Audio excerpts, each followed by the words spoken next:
play for folks on YouTube on the audio. Okay. Good evening. I welcome you to this, the October 4th meeting of the Scotland County Board of Commissioners. My name is Whit Gibson, and I am the chairman of this board. We welcome all of you here this evening. Appreciate everybody masked up, and we hope to go through a fairly busy agenda as clearly but as efficiently as possible. This time, I'd like to call on Commissioner John Alford for our invocation. Let us pray. Heavenly Father, we give you thanks for this beautiful day, and we ask that you give us the knowledge and wisdom needed to make decisions for your people. And we give you thanks for all of our citizens and for those who are here, who depend on us for doing the right thing. We ask that you continue to be with all of us. In Jesus' name I pray.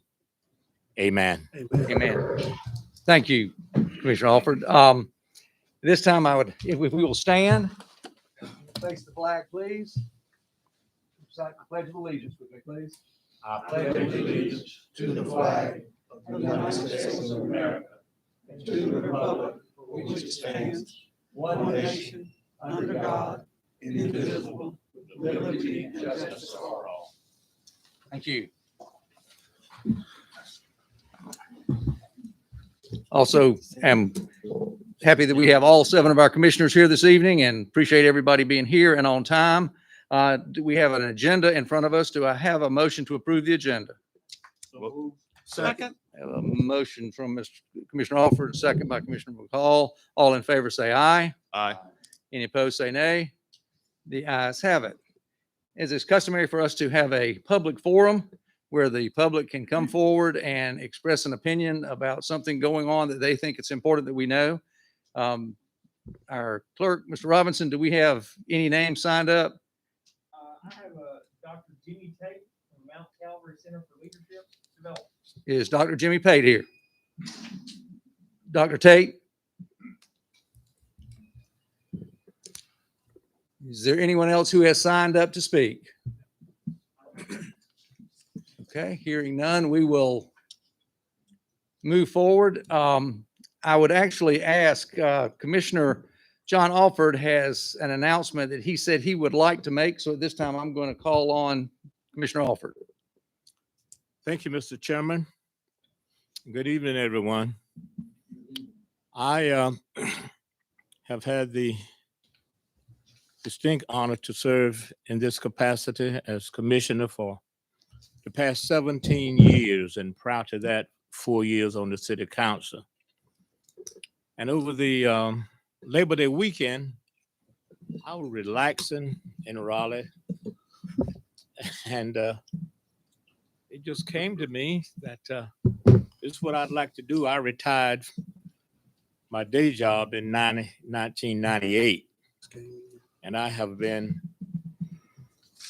just as busy the past 22 years, and I just have come to the conclusion that probably want to do some other things.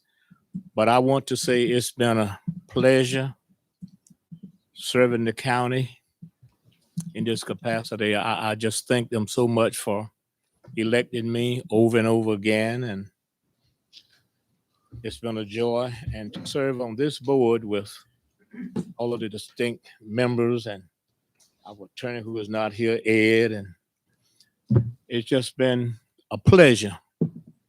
So December 31st will be my last day as county commissioner. Now, I checked with our clerk and said, now, if I were to change my mind, what is the procedure? He said, there is none. There's nothing on the book, but I won't do that. My mind is made up. But again, I want to thank the people of Scotland County for allowing me to be their servant for over 20 years. Thank all of y'all for what you meant to me. Well, thank you, Mr. Alford. And if you don't mind, let's give the gentleman a round of applause.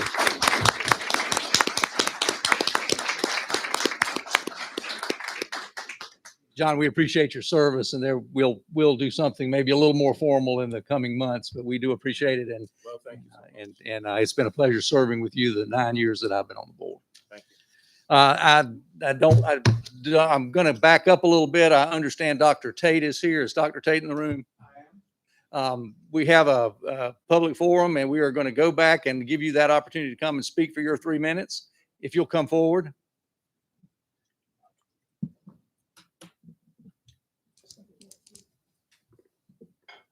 Just give us your name and perhaps your address. Okay, I'm Jimmy Tate, and I live at 31 North Topsail Drive, Surf City, North Carolina, in Pender County. So, good evening. Thank you for allowing me to be here. I am president of Mount Calvary Center, which is located in Pender County. We serve 9 counties, and Scotland County is one of our counties that we serve. Scotland County, Bladen County, Columbus County, Pender, New Hanover, Sampson, Duplin, and Hope County as well, and Robeson County, where we were at earlier. And so we just come to tell you thank you. Certainly, Mr. Howell has really worked with us, Elijah, very much with our community health initiatives with the Mount Calvary Center. We have 5 different divisions. We have our educational department that we do a lot of our community leadership development training with grassroots citizens and that population. We do a lot of contracts with the Department of Justice, Juvenile Justice, in that area. We do a lot of things with those persons before they get released, and we go into statewide facilities and do leadership training. We hire former SBI agents, police chiefs, ministers, and others do a lot of work with us through that part of the house. Through fact, we do a lot of things with natural disaster, and I really want to say a big thank you to Scotland County because you all allow us to come in your county with our community health initiative. We are funded through the Department of Health and Human Services. We now have almost 41 full-time employees when we become fully staffed. So I think we're at 30 some plus now and just getting ready to add about 9 more at Mount Calvary. I am proud tonight to say we have our lead person for Scotland County here, Ms. Cynthia Demery, who does an outstanding job. Wave your hand, please, Ms. Demery. She's been out there in the community leading a lot of work, in special with this COVID-19 pandemic and the Delta virus. She's been leading that charge, working with your schools, working with your community. I was at the pharmacist a couple weeks ago, checking, and they all just was very complimentary of her work and what she's doing in her work. Mount Calvary really developed as a grassroots organization that's evolved now to, as I said, we started off with 2 employees, and in the last year and a half, we're now at 41 and has really grown in a lot of different services we provided. Here in Scotland County, we provided over $86,000 and direct support services when people applied, whether they were in quarantine, isolation, and they called our center and they needed help. We gave them $400 through our initiative with the Department of Health and Human Services, $400 per individual and $800 per family. So we do get, outside of the Department of Health and Human Services, we get a lot of private support and a lot of private funding as well that support our initiatives and what we do. So if people were not allowed to go out of their homes, we had food delivered to their home or their houses or the other resources they need as well to be able to support them. The whole idea was to make sure that they stay home and did not have a reason to come out of their home in order to make sure the virus did not spread even greater. So in doing that, we have found out there's a lot of more health disparities. And so we're working on those things such as diabetes, education. We're working on a whole lot of other issues to look at. Obesity is just a number of other areas that we look at long term with community health. And again, I can't say enough. Thank you to Dr. Elijah for working with us and working with our team. I am a former county commissioner. I served 10 years on the Board of Commissioners in Pender, so I will always yield to my 3 minutes. And thank you so much for your service. I remember the night that I resigned, sir. So how moving that is. Okay, just hang on where you are. Does anyone have any questions? No questions. I come anticipating some questions. Well, you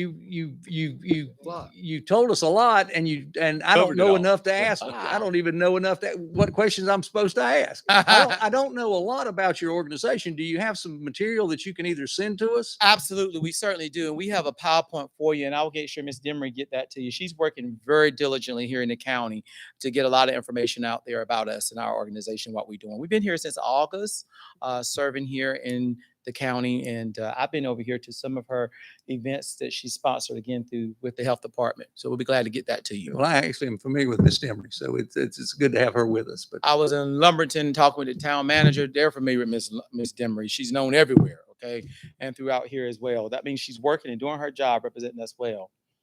I want to also say, I don't know if y'all know, I was a former community college president for a while, and I see a good community college president back there, Dr. McInnes, who tried to teach me about finances for a short period of time. He's like known in the community college system for his financial management. I don't know if you're coming to ask for money or not, but I'm trying to help you out.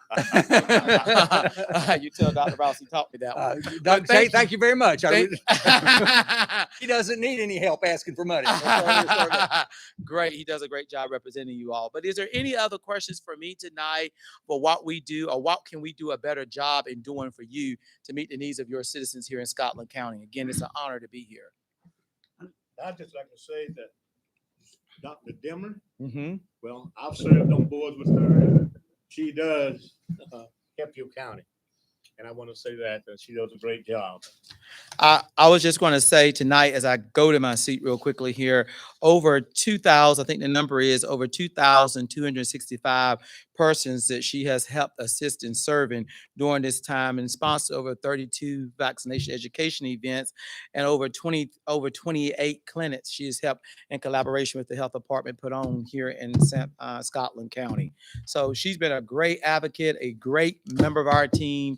And I don't want to say too much more about her because the word might get back to my other team members. So just know that we're very, very glad to have her on our team. Thank y'all so very much. Thank you much for being here. Thank you. Commissioners, before you, we also have a consent agenda. There's several things on that. Do we have a motion to approve the consent agenda? Motion approved, consent agenda. Got a motion by Commissioner Ivey, a second by Commissioner Alford. All in favor say aye. Aye. Any opposed say nay. The ayes have it. Angela Galloway. Someone who I enjoy but haven't seen much of the last little bit. Good evening. Good evening. Hello.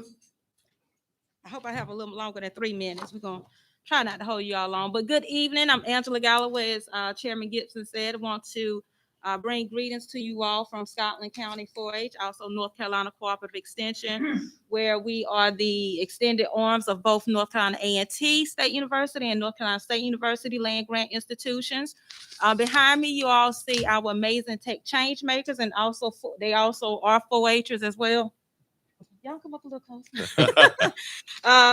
So tonight, just wanted to thank the Board of Commissioners, also Chairman Whit Gibson, and also Mr. Robinson back here for allowing us this time and opportunity to not only celebrate this week, which is National 4-H Week, also to tell you all a little bit about what we're doing post-pandemic, and also tell you about a program that we are piloting. Our program has been asked to pilot this program through North Carolina A&T State University to kind of shorten that digital divide and get our people, our citizens back to work by teaching them the skills, the digital skills that they are going to need.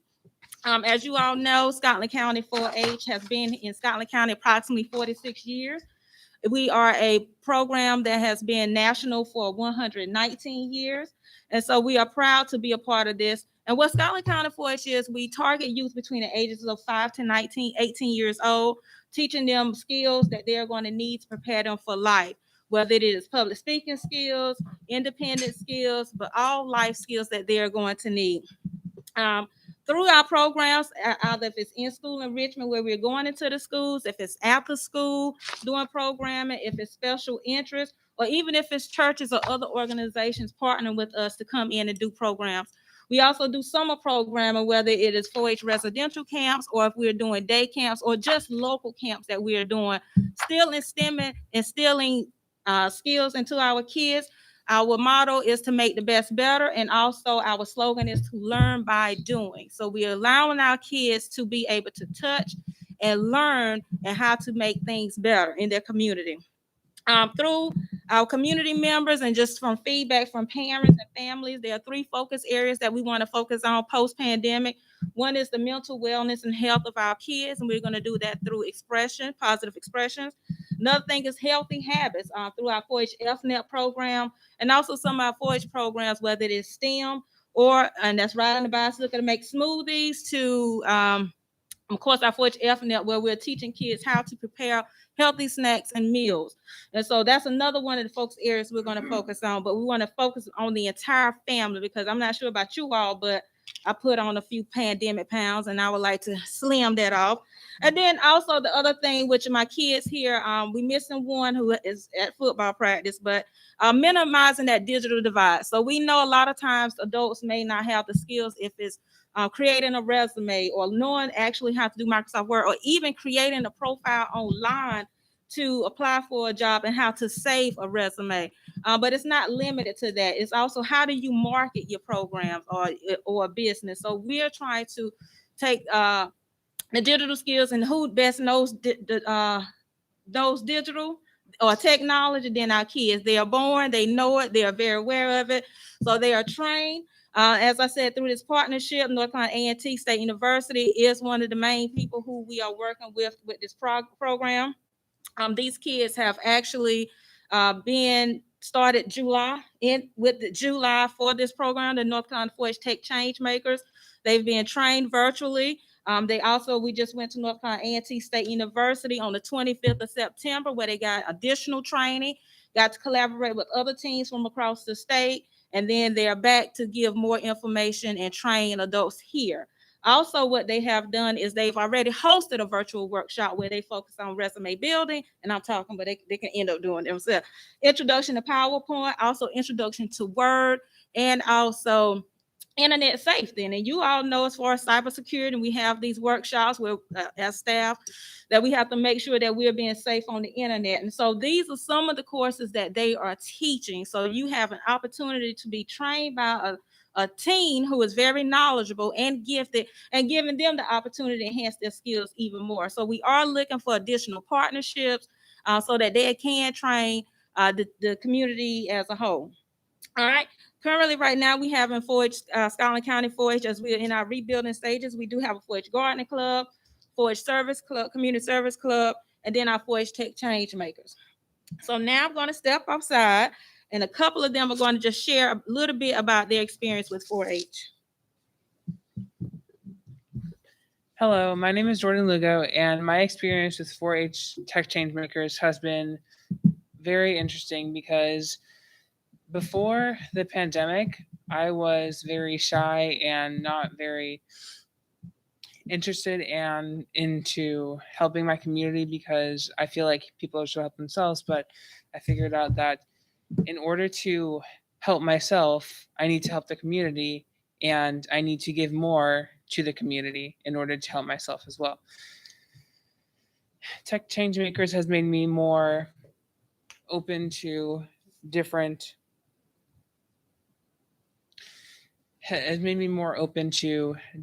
opportunities. Like before Tech Change Makers, I wasn't very into looking for a job, but then this, even though it is a job, it is teaching me how to be more productive in my community. I'm sorry, what was your name again? One more time. Jordan Lugo. Okay, thank you, sir. Hello, everyone. My name is Davini Johnson, and I'm at 4-H Tech Change Makers. And since I started, it's been different for me because I had never really done this before, but I knew a lot about technology, so I said I might as well help other people. And to be honest, it's pretty easy. I have my cousins, and I've known them for a little while. I don't really know him too well, but we're starting to know each other. And when our first workshop, I did my presentation on resume building, and I got a lot of feedback, and it said that it was really good, and I was very surprised by that because I worked really hard on that. And next, when we went to we went up to Raleigh, and Greensboro. It was really fun because it was nice to communicate with other people, because I haven't really been doing that since COVID. But the workshops have been fun. The when we had our training in July, it was really nice and went really smooth. And yeah, that's it. Thank you, Ms. Johnson.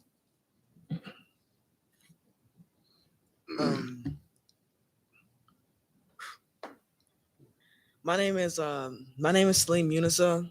I am a member of 4-H and a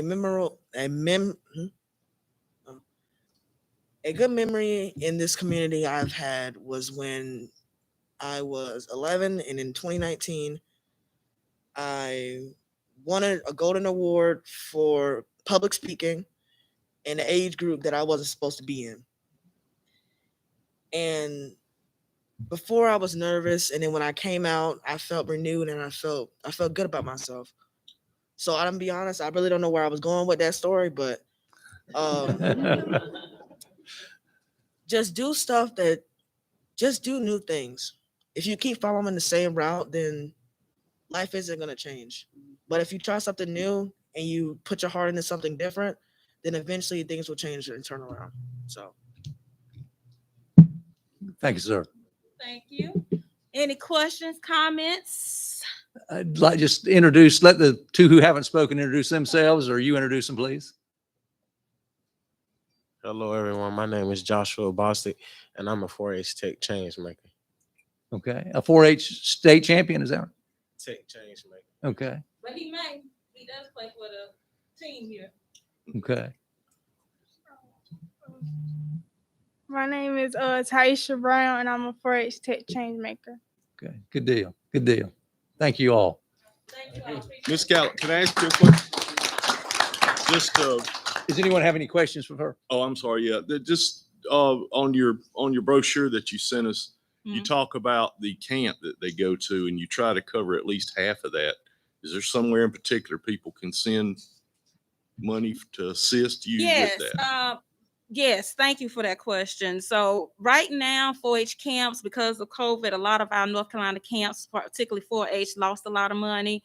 And so right now they're rebuilding. But yes, because prices have gone up to $500 now. So we're located at 231 East Crawley Street. One thing is to do is just Google us, Scotland County 4-H or North Carolina Cooperative Extension, and all donations can be made payable to Scotland County 4-H. And we would ask for, them to come by the office and we'll handle it from there. But also I can be reached online or 910-277-2422. Okay. Yes, thank you. Okay. Ms. Galloway, how many young people are you all serving right now?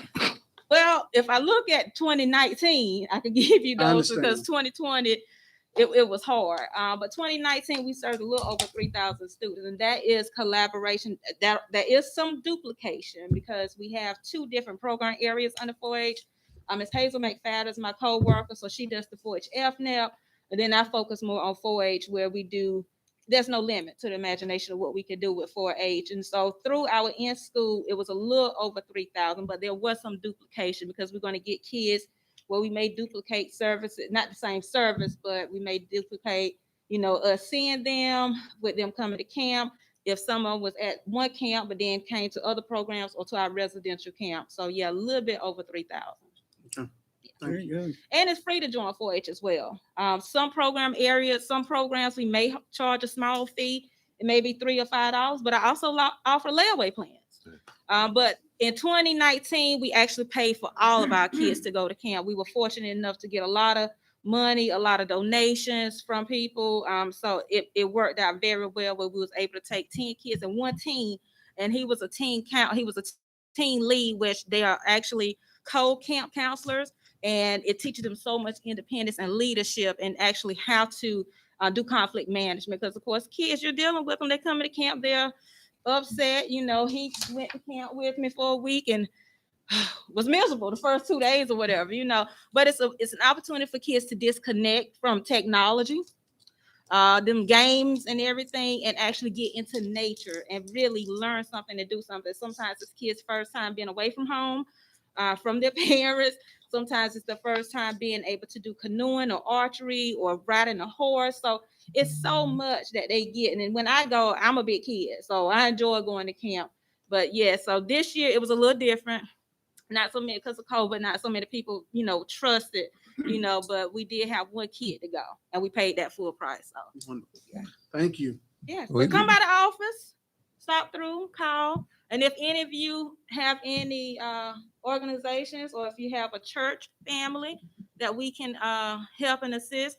Actually, one thing about the kids, and I'll say this and then I'll go. Our kids are doing such an amazing job that the National 4-H Council and possibly Verizon wants to come on November the 9th to watch our kids teach a workshop. So that is amazing. And for Microsoft to also possibly be one of the co-sponsors for that to be something that comes to Scotland County to just witness our kids do amazing things, our talent, you know, and this is Scotland County Public Schools here, you know, so just think about that. They're going to do amazing. Well, Ms. Galloway, we thank you for being here tonight. I've seen her in action, and when she's out there with the kids, it's hard to tell. It's hard to tell who are the kids and who are the adults supposed to be. We appreciate you being here, and for the 5 of you, we appreciate your participation. And y'all did good tonight. Thank you. Got a proclamation? I don't think I have the written copy of it. Okay. I've got it right here. Yeah. This is National 4-H Week, so this is the proclamation to declare National 4-H Week in Scotland County for the week of October 3rd through the 9th. Can I get that to you? I'll get it to Jason for him to. I didn't. I thought you were going to. It's on my pack. I was going to print one, then I said, it's okay. It's okay. You'll be on it though. Well, it'll take me longer. good. He's It'll take good. me longer to sign it than it's going to take you to read it. So Yes. So Okay. you want me to read it or you? no. If it's okay, I'll sign it and we'll get it to Jason and get it to you tomorrow. That'll work. Is that okay? Thank you. Thank you so Appreciate much. the time, everyone, and the Okay. support.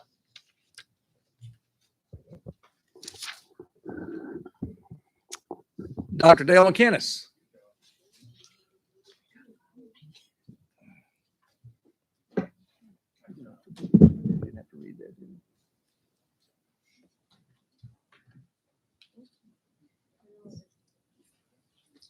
Thank you, Mr. Chairman. Dr. McKinnis, if you'll hang on just one second. Okay, we're good. Go ahead, sir. All right. Appreciate y'all having me here tonight. I wanted to give a little update on what the college is doing here in Scotland County and where we stand at what's effectively the midpoint of the fall semester. Like a lot of community colleges, our enrollment dipped last year. We've stabilized. We're total enrollment is about 1% down from last fall. And we're right at dead even for last year's enrollment here in Scotland County. A lot of activity happening here thanks to the full campus designation that we were able to have earned a couple of years ago. I want to give you some facts, figures, and tell you a little bit about where we're going and what's going to happen in the near future. If you ride by our campus, you'll see that we are optimizing and maximizing our available space.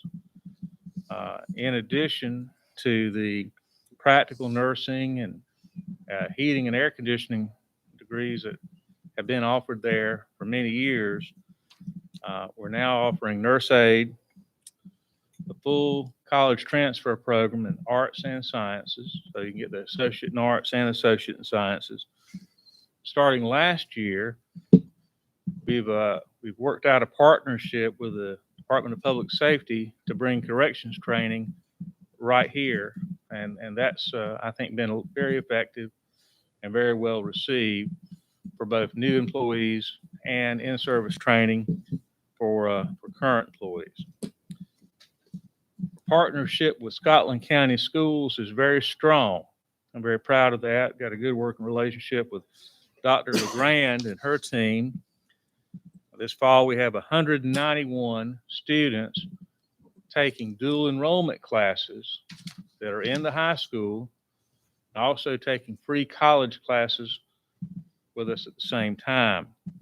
In addition to the college transfer classes, many of them take, they're also taking electrical wiring, welding, and machining at the high school taught by college faculty. Very proud of the success of the early college high school. This fall, there's about 250 total students, and about 119 of them are taking college classes with us this fall. The ninth graders typically don't take college classes. Many of the 10th graders don't start until the second semester. But that partnership moving to Covington Street has really been very impactful and very successful. So that's a great example of how our partnership with your county has paid off.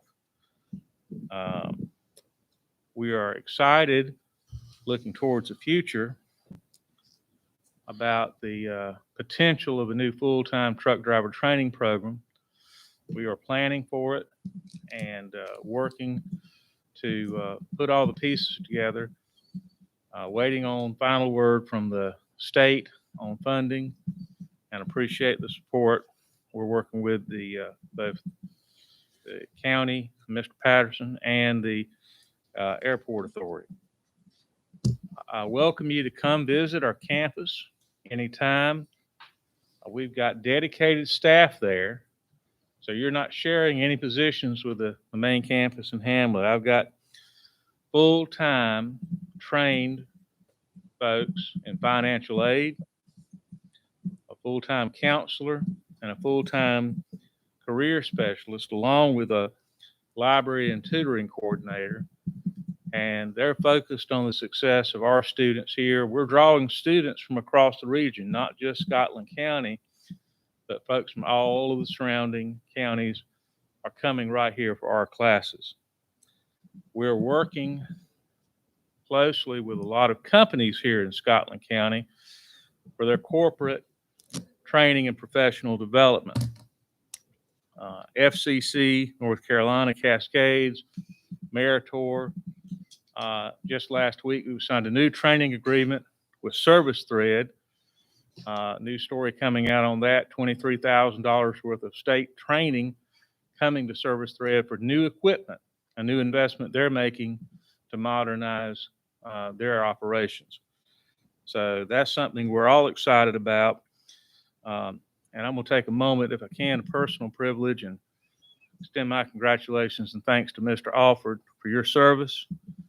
I've enjoyed working with Mr. Alford on your representing Scotland County on the Lumber River Workforce Development Board, and you will be missed there very much. So thank you for your work and service on that board as well as this one. Thank you.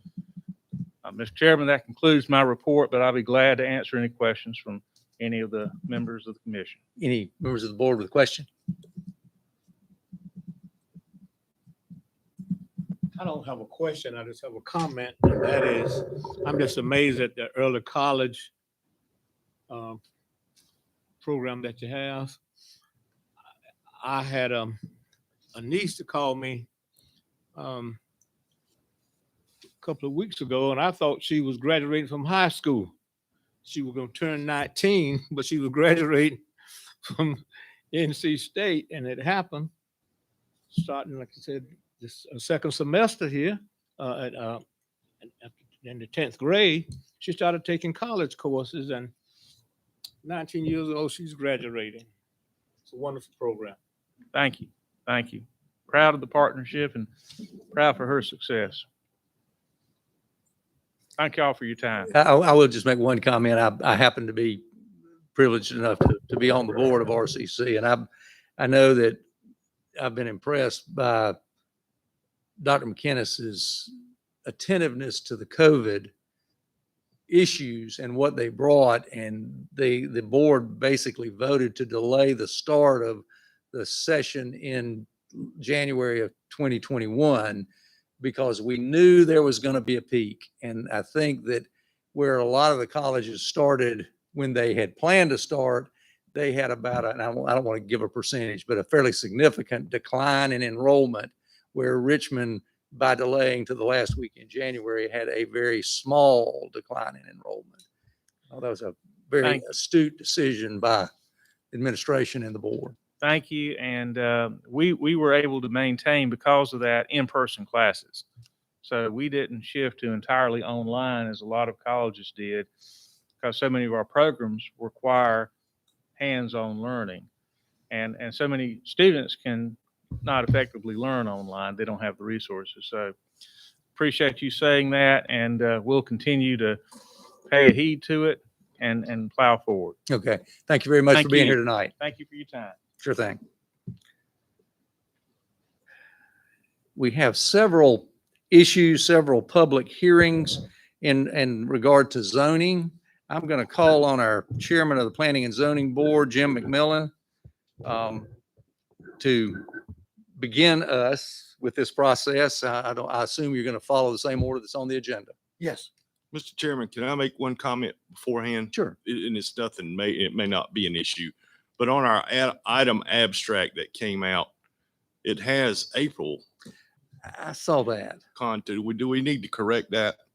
It's on our abstract of, it says April Sneed is the contacts. Yeah, no, it's a.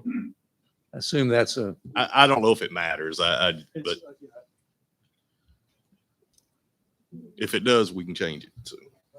let's do a pay attention to that and correct that, please, Mr. Clerk. Go ahead, sir. Okay, thank you, Mr. Commissioner, Mr. Chairman and Commissioners. As you see on the board, you do have 3 items. First item was for a rezoning request from residential agricultural to highway commercial for a wholesale office building on Aberdeen Road. This was made by Mr. Antonio Cruz. Do we have any representatives from Mr. Cruz? Mr. Cruz is here. And at each individual of these 3 requests, we did take comments from the parties requesting the rezoning, any representatives that were there, and we studied the documentation that was submitted. And initially for this particular request, the board voted by majority vote to approve this request. And I'll turn this to the commissioners for questions and anything they would like to ask about that particular one. Okay. Mr. Torres, would you like to be heard? I'm not sure. If you have any questions, I'd like to ask them what I'll be doing or. Open a public hearing. We will declare this the opening of a public hearing in regard to this particular zoning request. And and would you like to make any comment? I think you've made your comments about what your board did. Yes, we did consider everything that we had at the time and we voted and majority said yes. Is there anyone here who wishes to speak in opposition to this request? I got a question. I mean, if my dad owns the land that butts up to it right there, the big block. If he puts a wholesale office there and it's labeled, highway commercial, we farm all that land around it. Is that gonna affect us as far as our property? Because, I mean, like with pines, we have contract with people that rake our pines and stuff, and they use chemical to kill beetles and stuff in there. And I know you can't spray so far within, commercial property and stuff like that. You got rules you got to go by on spraying them chemicals, and that's what I'm at. Mr. Cruz has submitted a sketch of where the building would be located. It's 1/4 of an acre, and the zoning officials and the appropriate other officials are ensuring the board that they will maintain that 25, that 1/4 acre limit. Yeah. And Mr. Cruz understands that. I have no problem if I have a business. I have a business, and I mean, I take care of that land for my dad because he got to where he can't tend to the hay and the vine, so I take care of it. And I don't want to have no conflict if I go in there to spray for beetles and stuff like that in our pines, spraying chemical. I don't want it to cause no problem, but his business there, and it don't hurt our pines as far as me not being able to spray. I mean, I just want to make sure everything's good. I'll be honest with you, that's a point that I don't know how to address. Well, I mean, and that's just like when we burn our pines, when we burn our land off. If it's within so many feet of a commercial building, I can't burn it. If it's within 100 or 150 yards of that commercial building, I can't burn the property. And then I can't burn it off according to the state park. Because that's just their rule. We just burnt the hayfield 2 weeks ago, and I had to sign a paper stating it wasn't within so many feet of a building or whatever. That got strict on that. Mr. Torres, if you don't mind, come to the podium so everybody can hear you. And Mr. McMillan, if you'll just stay with us, but step back maybe a second. Mr. Torres may be trying to answer your question, Mr. Stokes. Well, I don't think that it would be an issue at all. You know, we're all property owners, and we all want to get the highest and best use out of our property. Right. I know you guys do your pine needles and you do your straw and hay and stuff. And actually, I'm new around here. I'm not trying to change what anybody is doing. I'm just trying to make a living. That is it. I understand. And you know, I didn't know what a controlled burn was. So when you burn, I seen it on the cameras. I ran to the neighbors saying, "Hey man, the stuff is on fire. I don't know if it's gonna go." And then I seen the fire trucks. Yeah. You know, so you know, if it wasn't an issue where you burned the other day at where the fire department is across the street, 150 yards, I don't think that my building would even be, it would be over 150 yards from you. I'll be on the other side. You gonna be on the other side. Yes, sir. Not on this side where Mickey and your stuff is at. I'm on way on the other side where the water holes are. You way out of range. So, you know, and that's it. I just want to work and take care of my 3-year-old daughter. I'm a single parent. I understand. And that's just what I want to do. And I, you know, I know the right way was to go to zoning and get them involved so I can have something there to try to make a living. I just want to make sure, you know, everything's gonna be all right. Like if I had him come over and spray the pines, you know, they spray with a helicopter. Oh, And that's why I was asking that. So, I mean, I'm just making sure, but you're gonna be on the other side. You way out of range, so, I won't be yeah, nowhere near you. You'll be over good. 150 yards. Yeah, you way away from it, so you good. Anyone else have any questions, Mr. Torres? Any other comments or objections to the request for zoning? Members of the board, do you have any questions? Yeah, so this is a 5-acre lot, is that? It is a 0.25 acre parcel out of the 5-acre lot. Okay, so We had another document that did have a sketch on it. The- I do not have that one with me. yeah, the one I have is blank, but I mean, it's the document, but it's blank. But I did speak with the zoning official today, and she said that she is working with Mr. Ruiz. That's fine. That is a 0.25 acre lot. So are we rezoning the whole plot or just the 0.25? Just First the question. 0.25. First question. The second question, what kind of wholesale office? What? I'm in the car business and I wholesale to different dealers. Right. Yeah, I know what. Oh, But okay, yes. are you wholesaling or retailing? I have both licenses now, Okay. wholesale and retail, but 10% of my business is retail. The other 90% is wholesale. So usually the cars are not even at the place. I'm trying to get them at Right. auctions to get them sold. So Yeah, if you're wholesaling, you ain't making money with them sitting on your lot. exactly, you know, so it's just a place where I hold my license, DMV comes out Yeah. and do their You got to have a inspections and building stuff. and So, Mr. Ruiz did mention to us that he expects to have no more than 2 or 3 cars on the property. How many is that? We're gonna hold him to it. yeah, 2 or 3. I have a place now, a business in town, and it's no cars there because like you said, I can't make money with them sitting at the lot. I have to get them on trailers going to the auctions. most good wholesalers, they never touch their lot. Yeah, that's right. Any other questions? Do we have a motion to approve? So move, Mr. Chairman. Motion and a motion, Mr. Alford, second from Commissioner BJ Gibson. Any further discussion? Hearing none, all in favor say aye. Aye. Any opposed say nay. The ayes have it. Thank you, sir. Thank you, gentlemen. Thank you.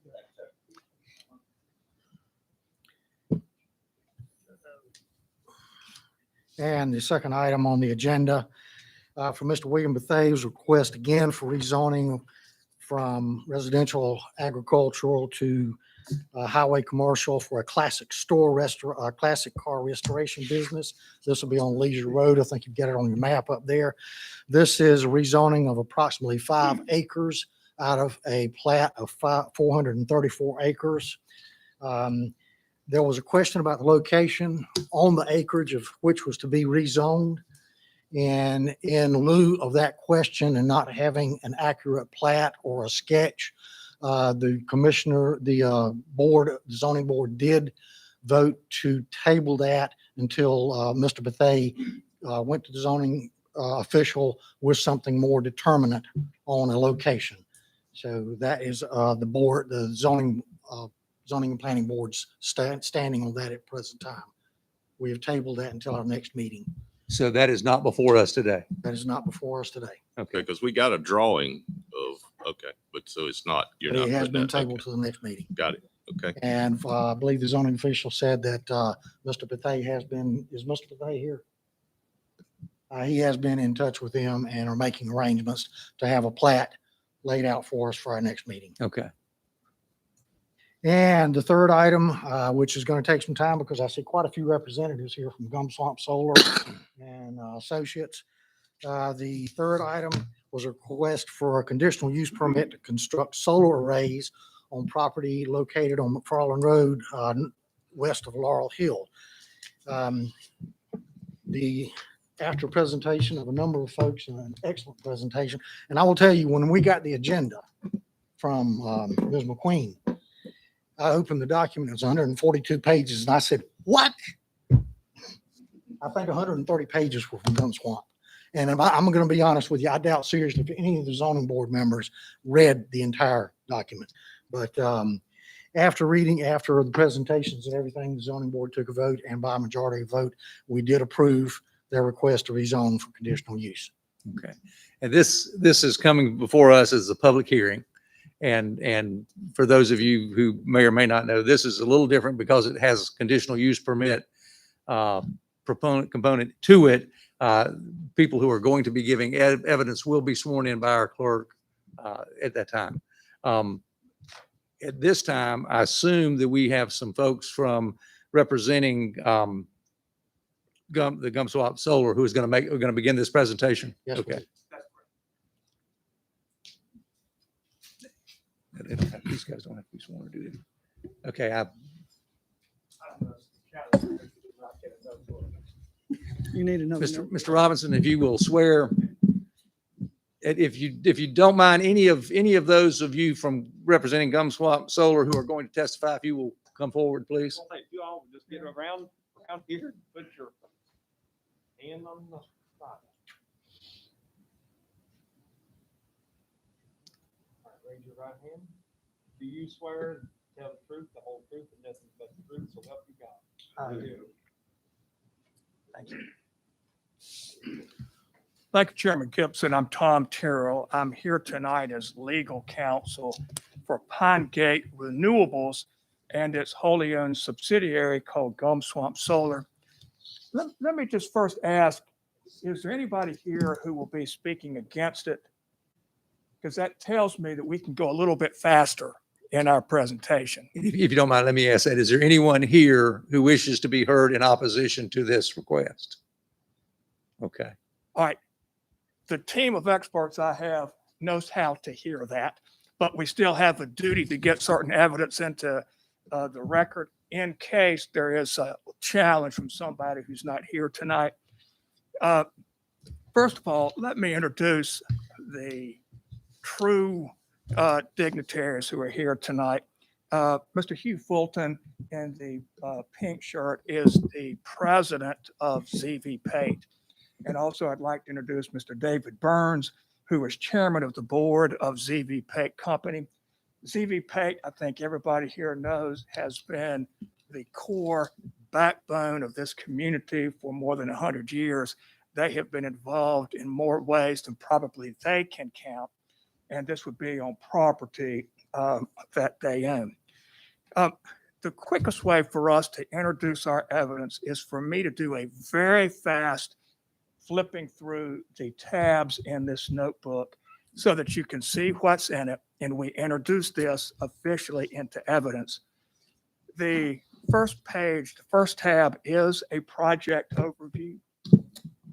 The important thing about this facility, it will become, if approved, the largest solar farm in North Carolina with the capability of powering approximately 86,000 homes. Now, that's not Gum Swamp Solar by itself. There is a companion site that taps into the same transmission line that's on the Richmond County side. And I just put some of that information here so that you can see what the two of them together can do. But the information here, this is 760 acre site, and it represents just a fraction under $100 million investment in this county. That investment is going to convert this land from agricultural exemption to being taxed at a commercial rate. It does not drag or require any type of county services. So it's basically all those taxes are a net gain.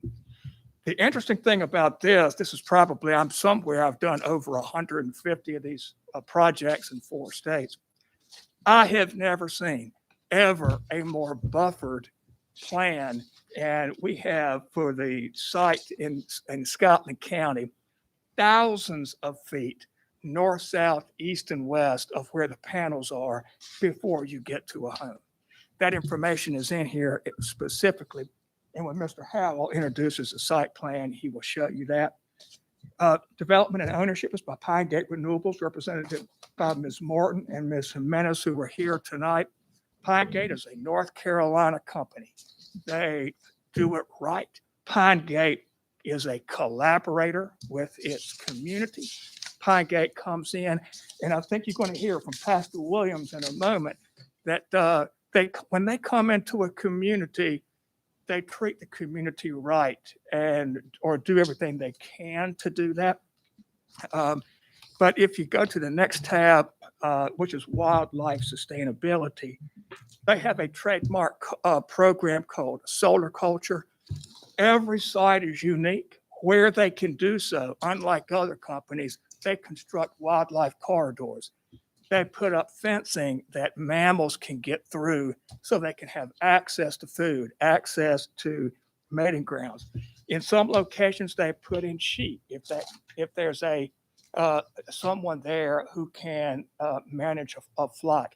They have one of the largest apiaries of beekeeping operations in any solar farm in the country is on a Pine Gate site. That's the type of company that they are. The next tab is a fold out. It's the site plan.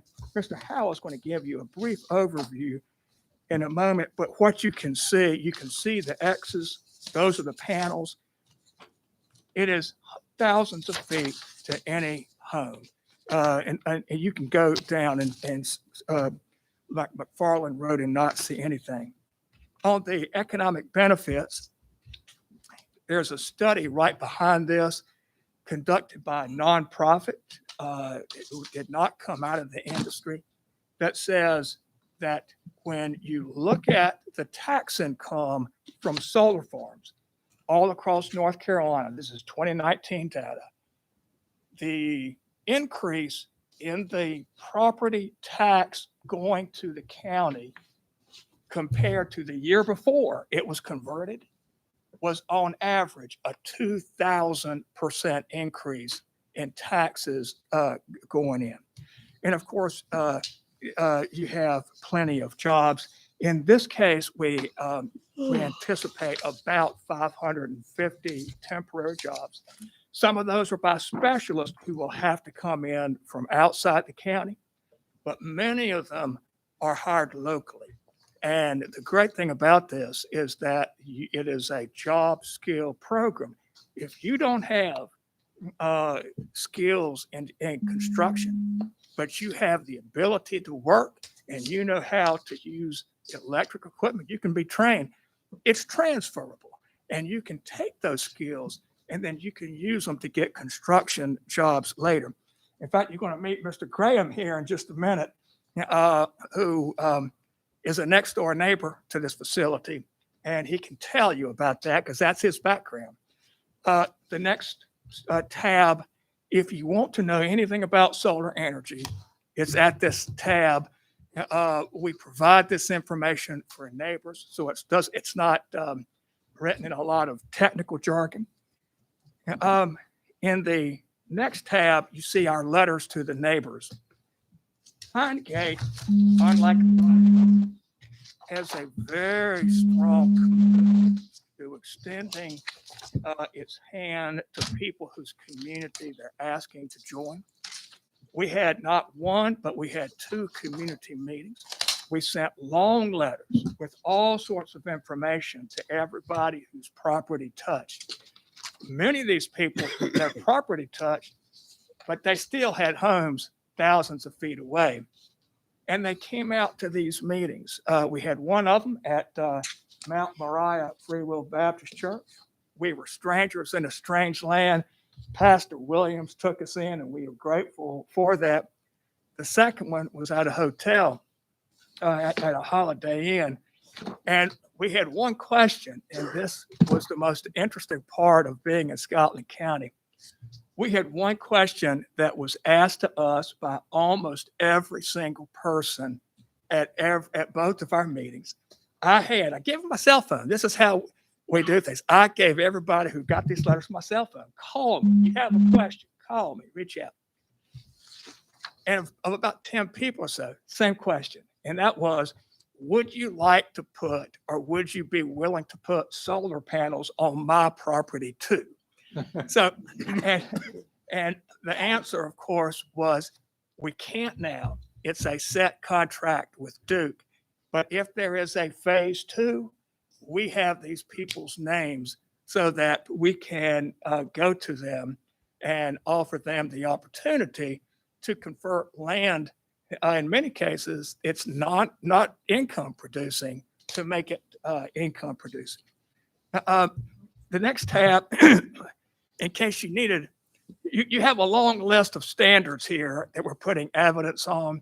By the way, I know y'all still call them conditional use permits. We use the term special use permit because the state statute just changed and said all of these from now on will be called special use, but that's okay. The next tab is our statement of compliance. It has a general statement of how we meet all your standards, just so it's in the record. The 2 tabs after that are health and safety. Mr. Sandifer is going to speak to you for a couple of minutes coming up. I don't need to go into that, but I do want you to know that. Under equipment, people always say, tell us about the panels you use. Mr. Sandifer can answer any question you have about how they're made, but Pinegate only uses what are called Tier 1 panels. These are the best made in the industry. They have a guarantee of a 25-year lifespan.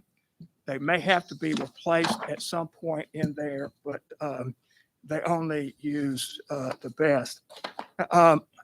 We're asked about chemical control. Is there anything dangerous? The answer is no. There's actually fewer chemicals are used for a solar farm than if you had crops out there. You just heard that they spray for bugs, pine beetles from a helicopter. That's standard practice. Nothing like that goes on at a solar farm. People also have the assumption when we go to these hearings that solar farms don't have to follow all the requirements of the Clean Water Act. We don't know where this is coming from, but the fact is they do for streams and for wetlands. The next one, we have 2 statements in here about market impact, whether this is the tab is called the market impact study.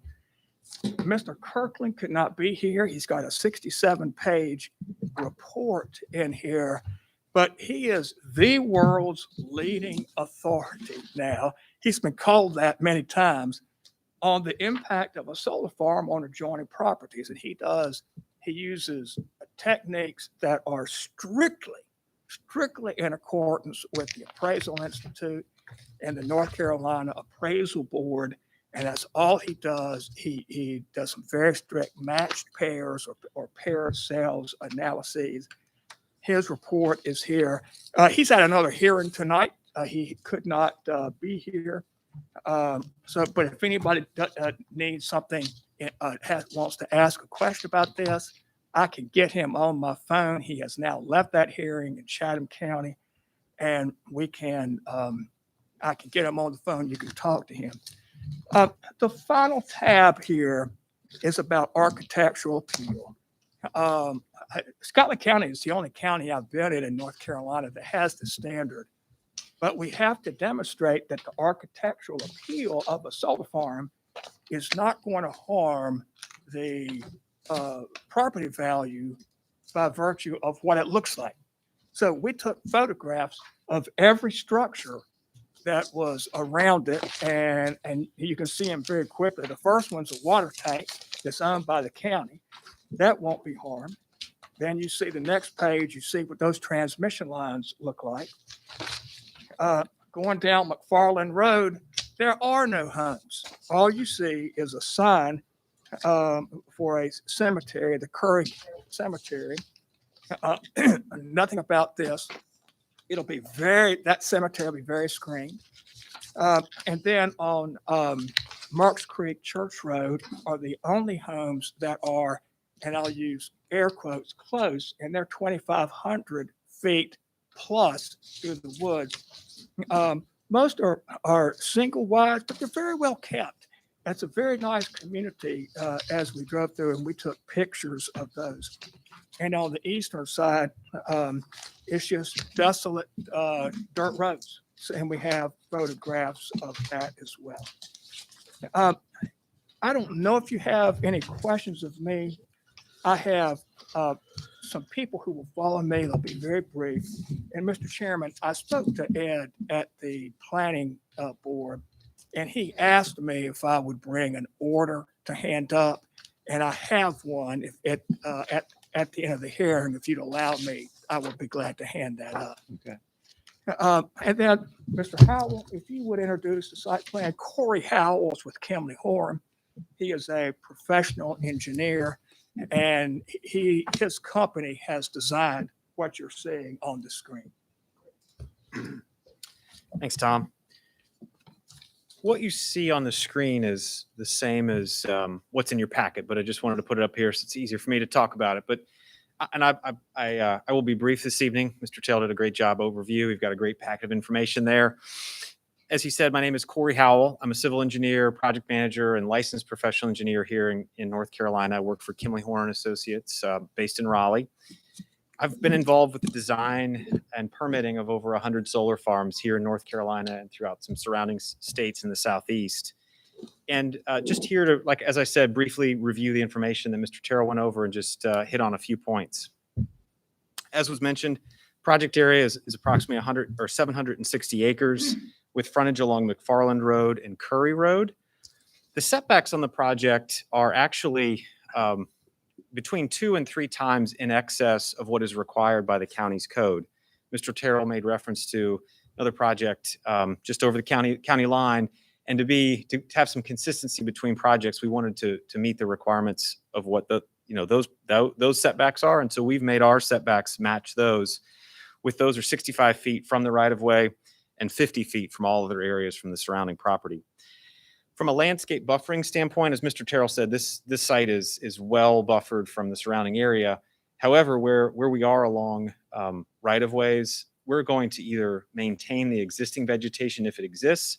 If it has been timbered, we will plant a new vegetation, a 15-foot strip of vegetation to help aid in buffering from the right-of-way or from any residences that happen to be around the site. As was mentioned, and you can see them on the site plan, the areas that are hatched in blue. We've been currently going through some wetland and stream delineation and have identified some areas preliminarily that we believe to be wetlands and streams. As we finish that process, those items will be avoided whenever possible. There may be some incidental stream crossings to get to different parts of the site, but those will all be permitted through locally and through NCDEQ as well. We've identified some access points that are both along Curry Road and along McFarland Road that are shown on the site plan.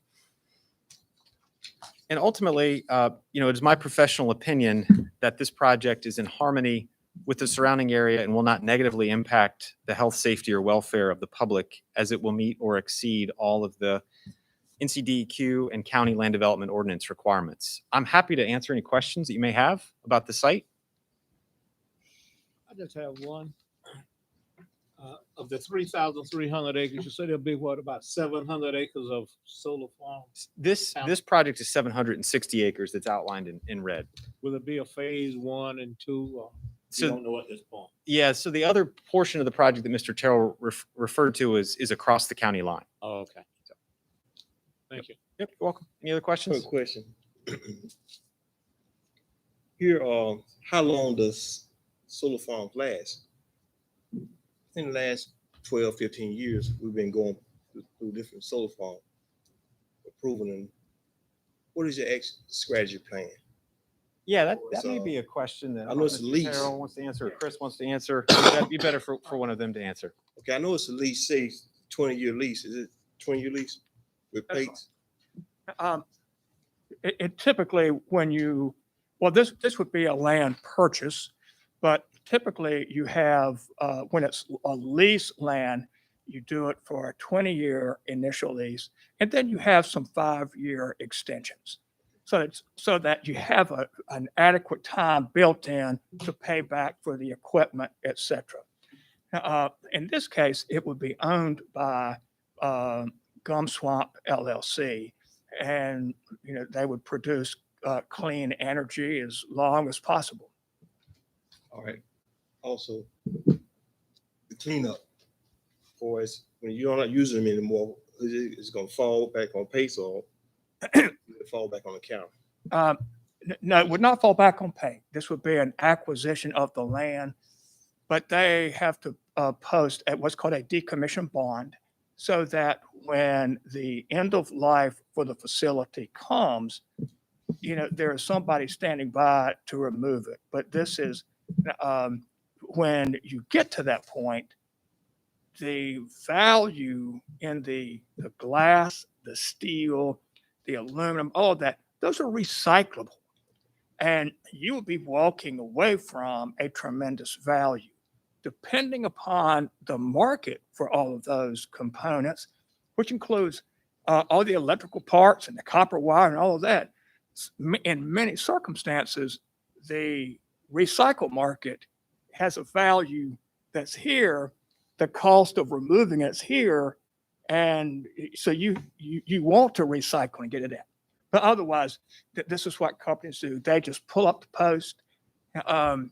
And on that point, I don't know if anybody here has background in agriculture. I do. Many times I've just taken the hydraulic arm on a tractor, wrapped a chain around the fence post and pull it up. That's all you do. You go out there with these drills, you unbolt it, you put those things, in a pile, you ship it off, you pull them up, and you're done. It's very quick, very easy. Can I ask something on that, Mr. McFadden? And because that's the first I've heard of the decommissioning bond on any of these projects, and I understand the model you're using right now is recyclables here, cost to remove it's here. But what happens in 20 years when it's this way? There is a bond on this, is that correct? All right, I just misspoke. There is not a bond. There is a product bond, if you will, out there that could cover that if needed. I don't know. I'm asking. It's first I've ever heard that bond. Typically, there is. I just told you that there No, was I a understand. bond. I understand. Getting update that your county apparently does not. Most do. Pinegate Renewables would. It's on its own land. The worst case would be that there would be solar panels there for somebody to come recycle. But the question though becomes, I think, could you go bankrupt? Is there an incentive?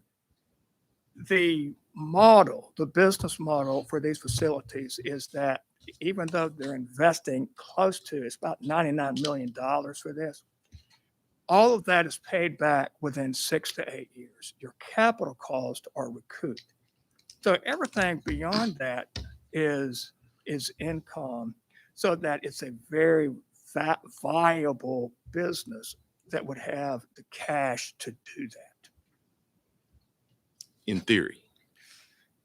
Yes. I'm not trying to beat it up. I'm just No, that's trying to say that we don't know what's going to be going on in 20 years. We don't know in the last thing a county needs or whatever is to go out and have to pull up 1,000 poles or whatever the case may be. I'm not against it. Don't get me wrong. I'm not against this, and I'm not trying to fight against this at all.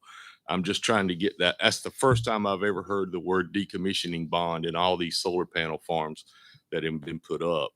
And so I'm trying to get my head around if that's something we maybe in the future need to look at and requiring. So if Ed were here tonight, I think he would agree with me that if the county had to go out and remove what was the company's obligation, that would be a lien against the property.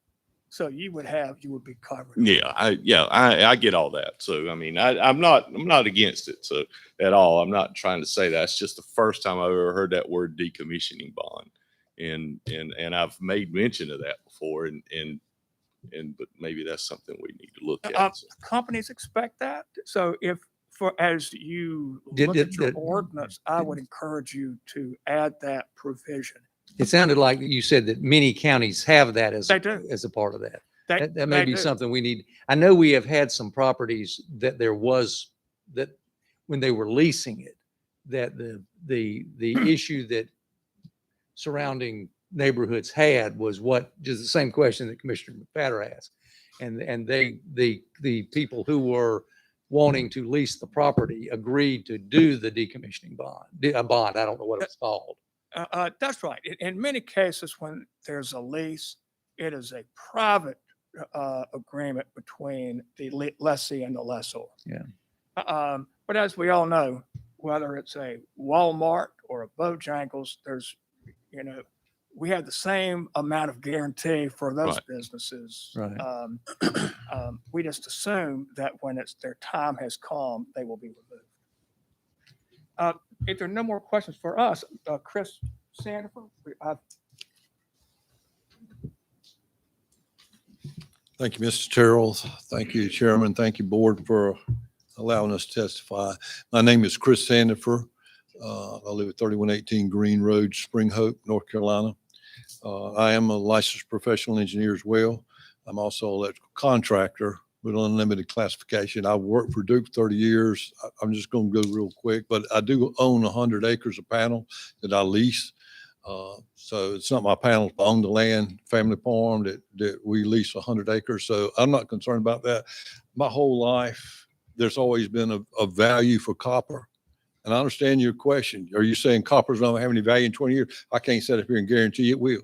But my whole life and all history that I know of, copper, aluminum, steel, they have value. And I've done a lot of these studies, and every time it's always that delta.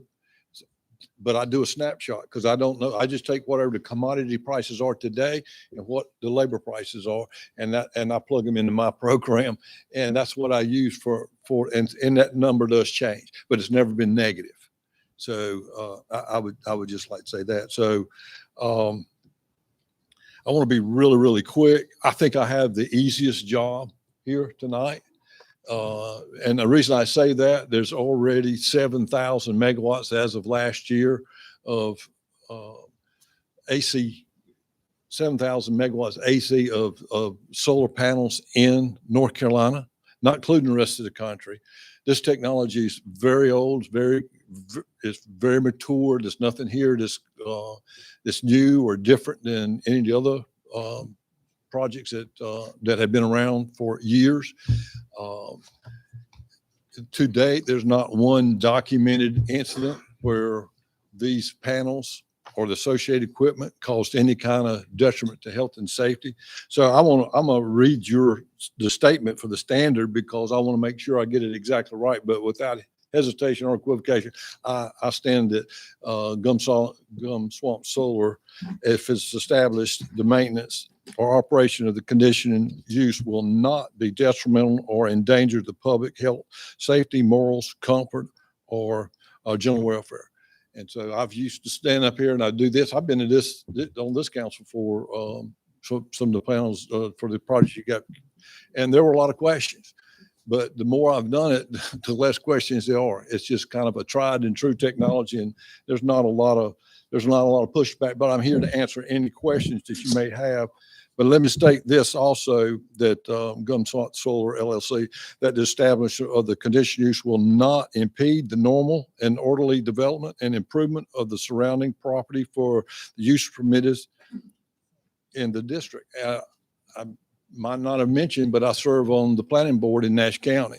I'm on my third term. We've approved 38 utility scale, not this big, but we've got some that are well over 1,000 acres.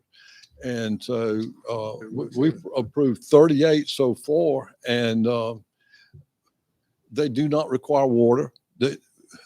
The North Carolina Department of Environmental Quality has actually stated these solar farms, because they use no water, actually do help recharge the aquifers, because the water drips off the panels, goes into basically what would be a pasture. It's just summer grasses under and they go into the water. So we won't be competing with anyone else if they want to go out there and develop later on with dig deep wells, put shallow wells in. It won't matter. The traffic will be minimum. We're not going to put any excess load. The traffic on this would probably be equivalent to what a single family dwelling would be, one single family dwelling. And so I would, without any question, I would say that it would meet A and C of those standards that you have here. And I'm here to answer any question. I want to be just as brief as I can, but I don't want to leave any questions.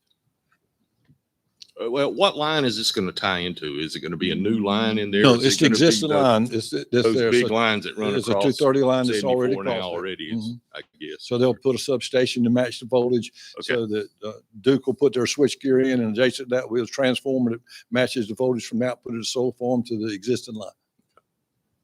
And that the energy be sold to Duke. Any other questions? Thank you very much. Thank you, Mr. Sandifer. Mr. Chairman, I have to be a little bit humble and confess that when we come to these hearings, sometimes we assume that our experts have to be a certified appraiser or a professional engineer. But when we had our first neighborhood meeting, there was someone who showed up who had expertise.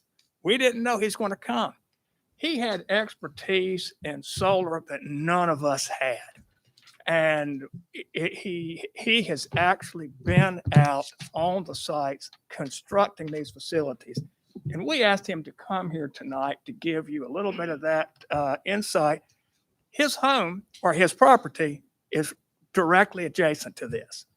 Mr. Michael Graham, would you step up? Good evening, everyone. My name is Michael Graham, and I got property across the street from where they're gonna put this thing. So I went to the meeting, of course, because they had circular letters. And he surprised me because he said that, and, you know, it's the first time somebody that was in the area showed up. So, but I'm here because I worked on a lot of solar farms. I'm an equipment operator. And being an equipment operator, I work with electricians, structural people, freight in and out, just all over the place from beginning to end. And it's a good job. A lot of people learn a lot of things from it. A lot of people get money from the community and the surrounding areas. And as far as living by it, in 2 or 3 years, you probably won't even be able to see it. It don't make no noise. It don't smell. And I just think it's a good thing to have in the county. And I noticed some young people gonna get in there and learn something and continue with it. That's what I did. Well, I wasn't young, but that's what I did. But I started in 2012. And I did 6 big ones and several little ones. And they push safety just down your throat.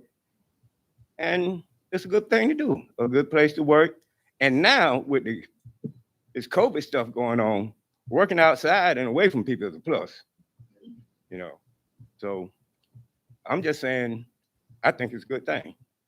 Yeah, you gonna help, Good about it. you gonna help them put this one in? Yes, sir. If I'm healthy, I'm coming out of retirement. The reason I retired because I got tired going. You gonna walk to work, it I sounds can like. walk to work. Okay. Hey, I might be able to run. Good for you. It's gonna be. Hang on just a second. Any questions? Anybody got any questions? Well, don't let your age bother you. No, it doesn't. And cause I'm gonna make an age reference that's going to embarrass somebody in this room.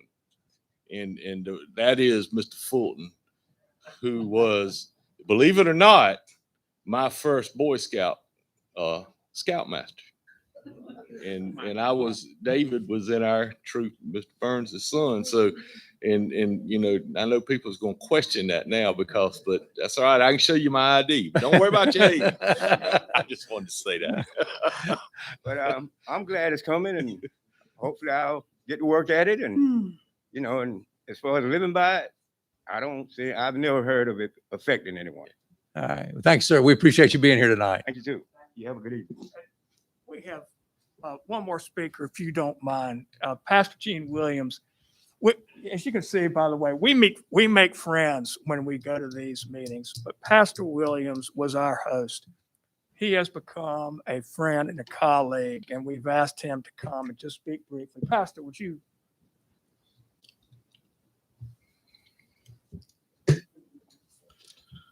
Thank you so much for having me, board, commissioners, and chairman. Pine Gate came in, and we welcomed them in, and I don't know really how they looked me up, but they found me anyhow. And you ask a lot out of a pastor. If you ask a pastor to only speak for 90 seconds or 3 minutes, if you say 30 minutes, I could help you out a little bit. You know what I'm talking about. But I'd like to tell you I appreciate y'all tonight, and I appreciate Pine Gate inviting me out, and I appreciate we opening with prayer there, and Mr.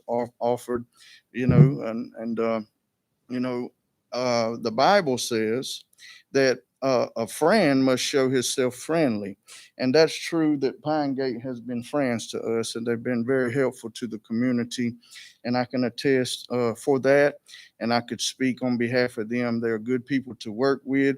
And as you could see by your brochures and books there, they kind of outdo themselves.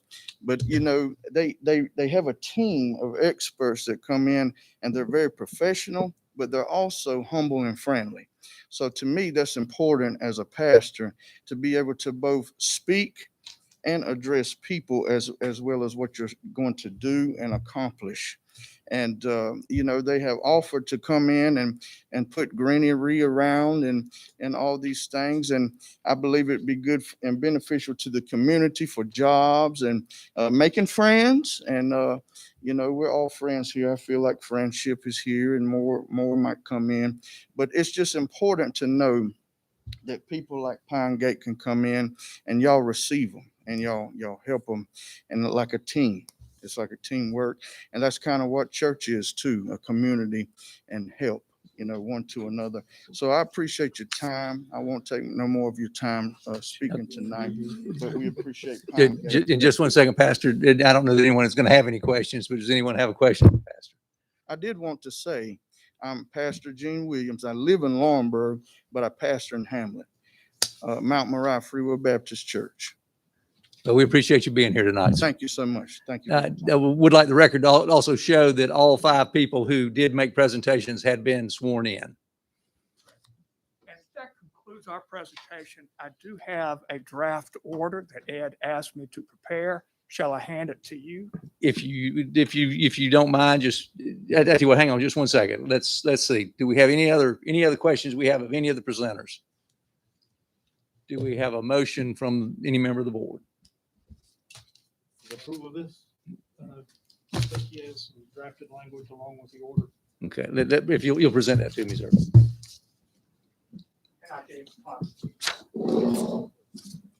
Is this all, these are different copies?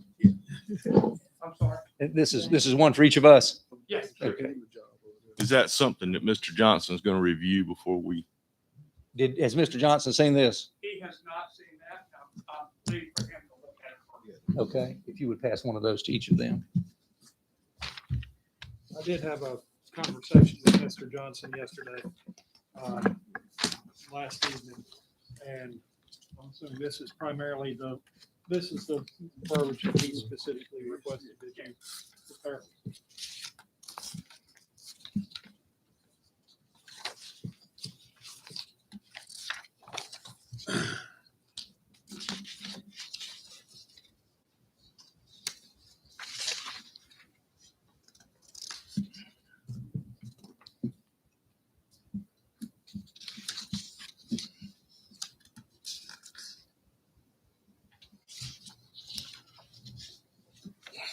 So are you ready? Yeah. I mean, I would make the motion to issue this special use permit with a caveat that Mr. Johnson do review this before we finalize signing. Okay. We have a motion by Commissioner Ivey, a second by Commissioner Alford to approve this conditional use permit, or excuse me, special use permit. And we will, after it has been reviewed by our board or county attorney, and if he finds all this has been agreed upon between the parties, then we will approve that. All in favor of that signify by saying aye. Aye. Any opposed, say no. The ayes have it. Thank you very much, all of you. We appreciate you being here. We have had some presentations on solar farms that did not go anywhere near as smoothly or presented as well as this was. It's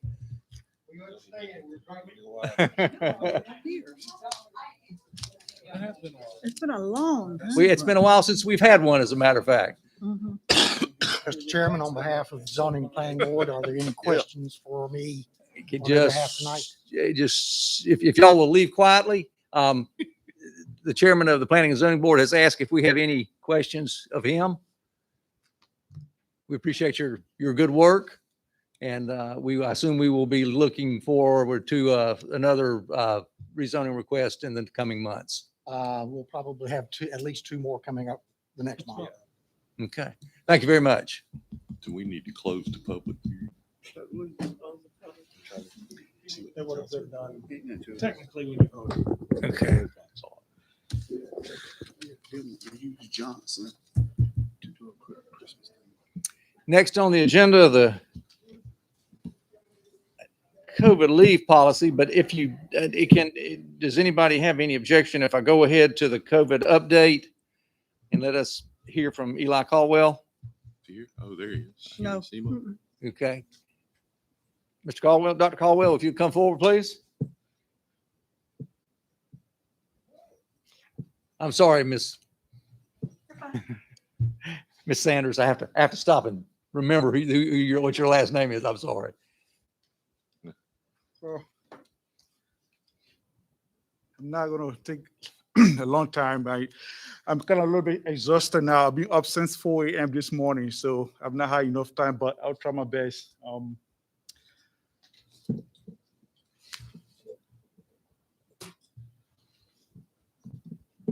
Okay, so here is the current data that we have on the COVID-19. It looks like we are still not doing good, but we are seeing some positive signs that are coming out. And I can't be too optimistic unless I see the number of people who have vaccinated close to 65 to 70. As you can see the number there on the left-hand side, the reds are just the indicators of where we need to be. So the red is the high risk. So as of today, the weekly positivity rate for COVID is 15.59%. So we are staying in the high risk category. In order to move to close to low risk, we have to be lower than 5%.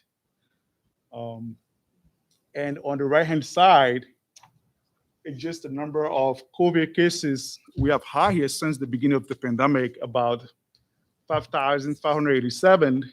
And those who have recovered, 5,381. And we have had about 105 people who have died from the virus since the beginning of the pandemic. Also, we have 101 active cases. And if you see the school age, 38, and then 81 breakthrough cases. That's the post-vaccinations, post-vaccine infections. That's the breakthrough cases. So on the left-hand side, I know there are questions about whether the masks work or whether the mask can be useful as a preventative measure to protect somebody from getting the virus. So I did bring this up. It's from the CDC, evidence that masks prevent the spread of COVID-19. So this case studies was in Missouri, Hess alone, where 2 hairstylists were positive of the virus. Even though they had symptoms of the virus, they still continue to see their clients. So they had about, even though they were having symptoms of COVID, they served about 139 clients. And while in the process of serving those clients, none of them were maxed. However, the clients they were serving, the 109 clients they were serving, followed the ordinance of the local health department. So, but if you can see, 98% were face covering, 47% face covering, and then about 46% surgical masks and 5% N95 masks. So what makes the big difference is after 90 days of their exposure, 87, almost 84% reported no illness, even though those who had a virus, the 2 stylists who had a virus were serving them without mask, but the client who were masked after 90 days, 84%, 87 of them did not show any sign of having the virus. 66 of those who were exposed when they did a volunteer test did not get the virus. So that is an indication that the mask is a protective layer. It's a barrier against you and somebody who don't have the mask and somebody who have the mask. So if somebody have the mask on, if it happens that they have the virus, they are less likely to transmit a virus to somebody who's not positive but wearing a mask. And that's what these studies are showing us here. The mask is really a protective effect against COVID-19. Next one.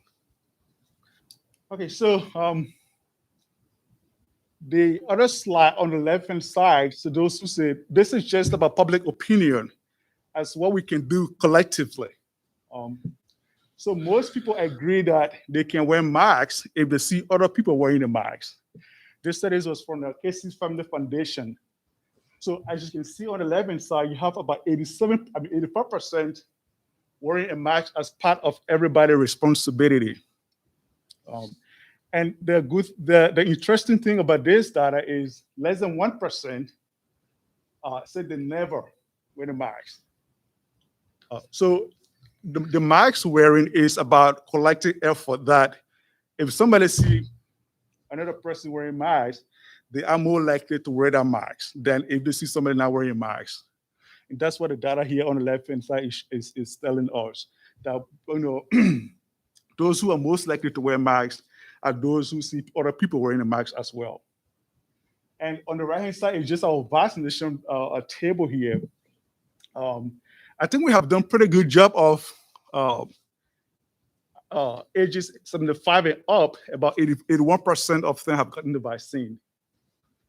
And then 64, 74, a little bit up. But here's the problem. 25 and 49. So that's where we are seeing most cases of the virus are now between ages who are 45 to 49. So our target right now is to get those people vaccinated as much as we can. And in doing so, we need also to encourage people to still wear the mask. And I think the county is trying hard. We know you did approve the incentives that may make some difference. that should be the last one. Okay. So this is how we make projections of the virus. So most of my decisions, my recommendations I make to you is about the metrics that I see, the projections. So let's say if everybody were to wear masks, universal masking. So the chance of us, the projection here, by the way, in August, we peak, the Delta variant kind of peak. So we are now seeing the downward trajectory of the Delta variant. However, as you see this peak all the way up here, let's say if we fail to wear masks, if we fail to get the vaccine, if we fail to wear to wash hands, then the worst case scenario, worst there, will be averaging over 800,000 per month cases of COVID-19. On the other hand, if we can use universal masking, we wear masks, we encourage people to wear masks, to wash their hands and get vaccinated. That's what the green line is telling us here. It's far much more lower going forward.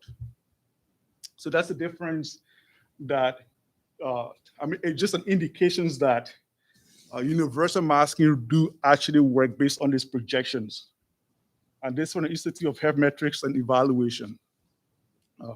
And we use some of these projections to be able to kind of inform you as to what we see in the future, what can happen if we fail to employ or use this public health tool. This is exactly what is going to happen. And I think I've been a couple of times talking about the mask and the vaccine, and that's what the data is showing us. If we don't wear the masks, we don't vaccinate more people, we're still going to go up, even though we have peaked in August. So again,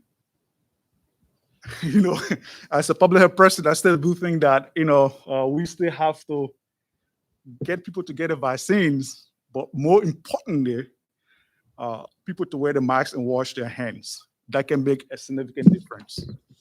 I'll take any question. Okay. Anybody have any questions, comments that we should make? Just listen to television the other day on Channel 11. I listened to it around 1 o'clock, and CDC has there is a pill now. Everybody heard about it, and it's exciting that if you do get the virus, it's taken after you get it, and it cuts out the possibility of death or long-term illness.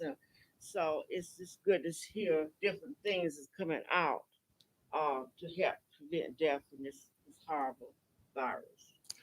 Right. So the medication that's going out from Merck is good, but it's 50%, right? 50%. It caught death or hospitalization about 50%. But now the question is, what happened to the next 50%? The medications is good. We have Regeneron, which is also good. There are a lot of good medications out there now for COVID. But the question is, if they can't be used 100%, some of them can actually help. And that the medicine you are referring to from Merck is when you are diagnosed with COVID, let's say in 10 days, that medication is likely to work. But after you've been diagnosed with COVID, 20 days, 30 days, then your chance will be less than 50% of that medication working. So Kind it's of like Tamiflu. exactly. Yeah. So you have to take it earlier when you are diagnosed with Take it beforehand. exactly before the virus. I just wish everybody would take the vaccine and get this over with. Because I'm ready for it to get over with. And well, if I'm not mistaken, it goes back to your first slide. From our last meeting, we're about half of where we were active cases at our last meeting. 214 to 101, 174, somewhere in that. I Yeah. forget what day our meeting was. Yeah. But somewhere, so we're about half of where we were total active. And same being true with the school age children as well. I think the state, I don't know what the local hospitalization rate is, but I know it's almost 40% down.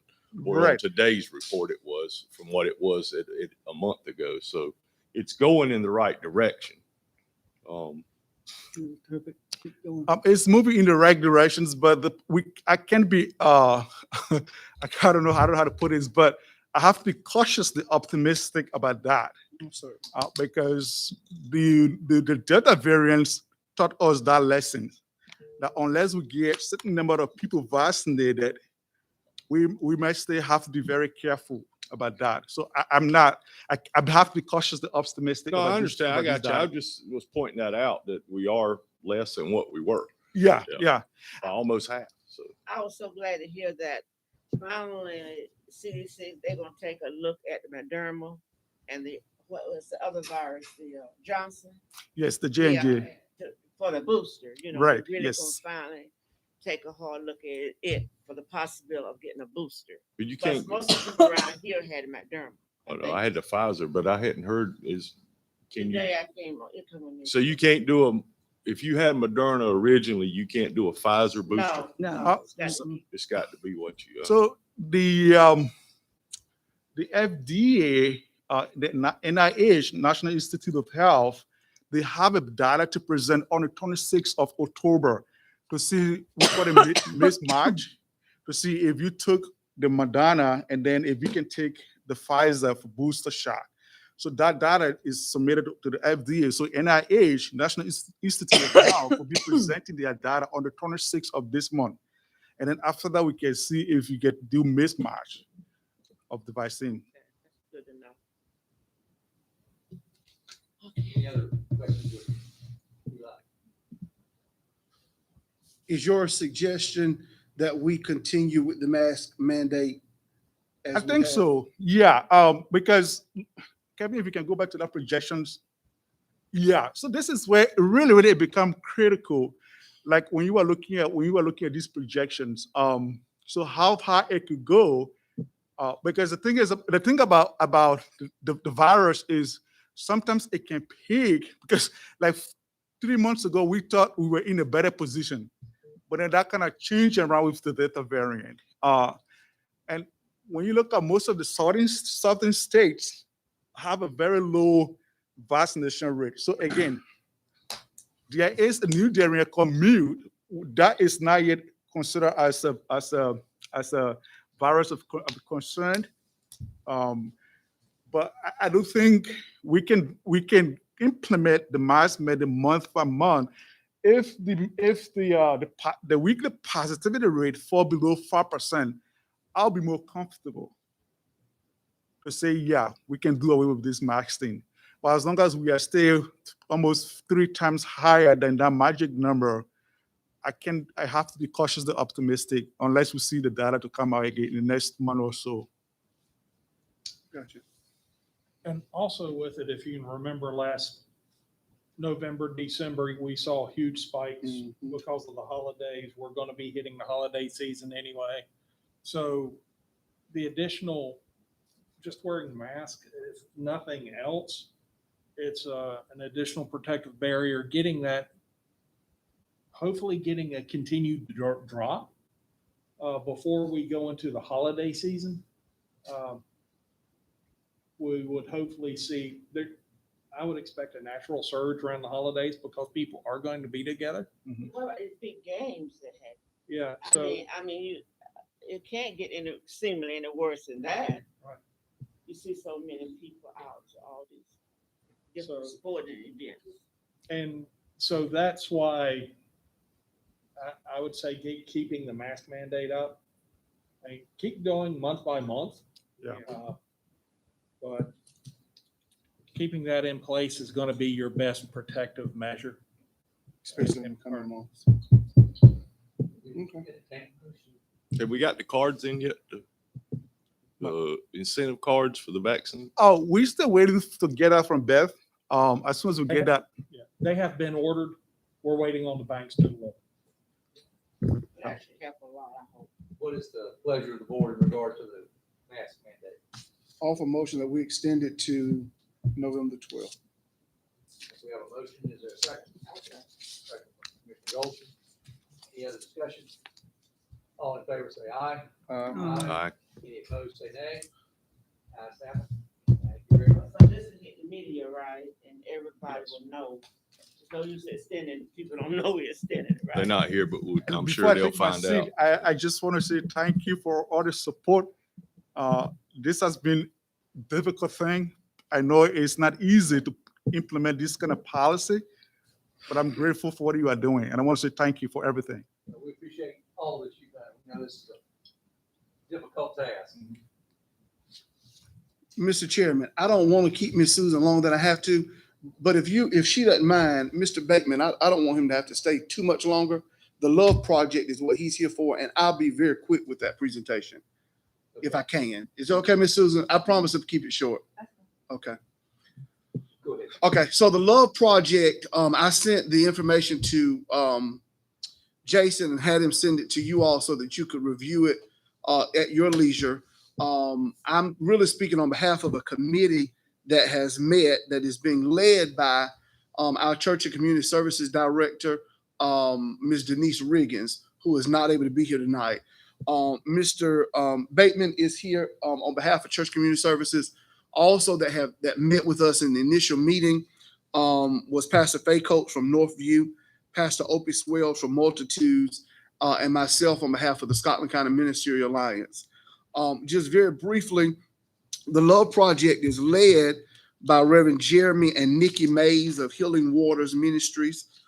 They have done this project for 11 years, where they go into various communities during the Christmas holiday, and they offer lots of things to the community. They bring in volunteers. They bring in 18-wheelers of bikes and clothing and food supplies to help the community that they bless. Every year, if you go on YouTube at the link that I sent you, every year they've served well over 2,000 people, and they bring all the resources along with them. One of the things that Ms. Riggins realized was that it was a project really too big for just Church and Community Services or even for one church, which is why she's reached out to all of us, trying to get all of our churches to work together. The dates of the events would be December 1st, 2nd, and 3rd would be the dates that the 18-wheelers would come in, and then the event would actually be on that Saturday, December the 4th. When you look over at the right-hand column of the handout that I sent you, some of the things that they need, which is, of course, where they're asking us as commissioners to join forces, is really number one. They're needing a space of approximately 10,000 square feet in which they're able to bring in all their donations and gifts to set up to give out. The space does need to be lighted and heated and be able to be secured. We talked about maybe finding a place that they could park the 18-wheelers until the day of the event, but they actually have to unload the supplies as soon as the supplies come, because of course the 18-wheelers have to keep moving. The space must also have additional space where volunteers can gather in the morning for prayer on each of those days, and a place that they can provide breakfast and lunch. And one of the things that Pastor Jeremy and Nikki Mays made known is that they won't cook the food there. It'll be already prepared, but they bring it to supply, give to the volunteers. A need for lots of parking. We've talked about a need for police and sheriff department support on the day of the event. And Ms. Riggins has already started talking to our sheriff and our chief about that. And some 200 volunteers, which again is the reason that she's trying to partner with so many churches. Resources that are available. Church Community Services Board is prepared to be able to use some of the existing Christmas cheer funding to help with the lights and electricity if needed. Also to purchase event insurance and pay for security for the building, and donations if need be for the day of the event. We're really just looking for places. In our meeting, of course, IEJ came up as a possibility because of the size of the school. And I did share with them that we were in the process of, trying to get those things worked out, had her to go and meet with Kevin. And I think they're trying to work that out, but she wanted me to present it to our board with hopes that we could support that initiative. In their minds, all of the things that we're gonna do to upgrade that building would not be necessary for them to do this. It's kind of still like school was operating, but it would just be for those 4 days in December. Mr. Bateman, I'm not sure if you have anything to add or if y'all have any questions. He's here to help answer those questions if you have any. Come on up.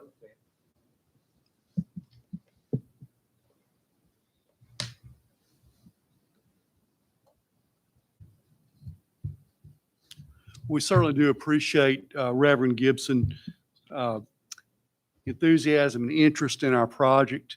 And thank you for the opportunity to come before the board this evening. We look at this as a way to expand our existing Christmas cheer project, which has been ongoing for many years in the community. And last year we served over 200 families. I don't know how many individuals that equated to be, but our referrals primarily come through the schools from the social workers in the middle schools. And last year we served everybody, even after our deadline, even after we had ended Christmas cheer, we continued to find a way to provide clothing and toys and pretty much satisfy everybody's wish list, so to speak. The Mays selected Scotland County. They were just looking for a rural area in the southeastern United States to bring this project to. I know that they've been to West Virginia, they've been to Kentucky, I believe, Tennessee. The first time that they did this 10 or 11 years ago, they did this in Robeson County. We see this not only as a way to serve the community and the needs at Christmas time, but also one more way to bring together different segments of the community to work together and continue fostering that good cooperative spirit that Scotland County is known for. So that being said, does anybody have any questions of me or anything else comment they'd like to make? I think it's wonderful. It sounds like an excellent project for Scotland County, and I'm glad it's coming. I do want to point out, and I don't know how much of impact it will be, but the Christmas parade is on December 4th. I shared that with the Mays and with Ms. Riggins.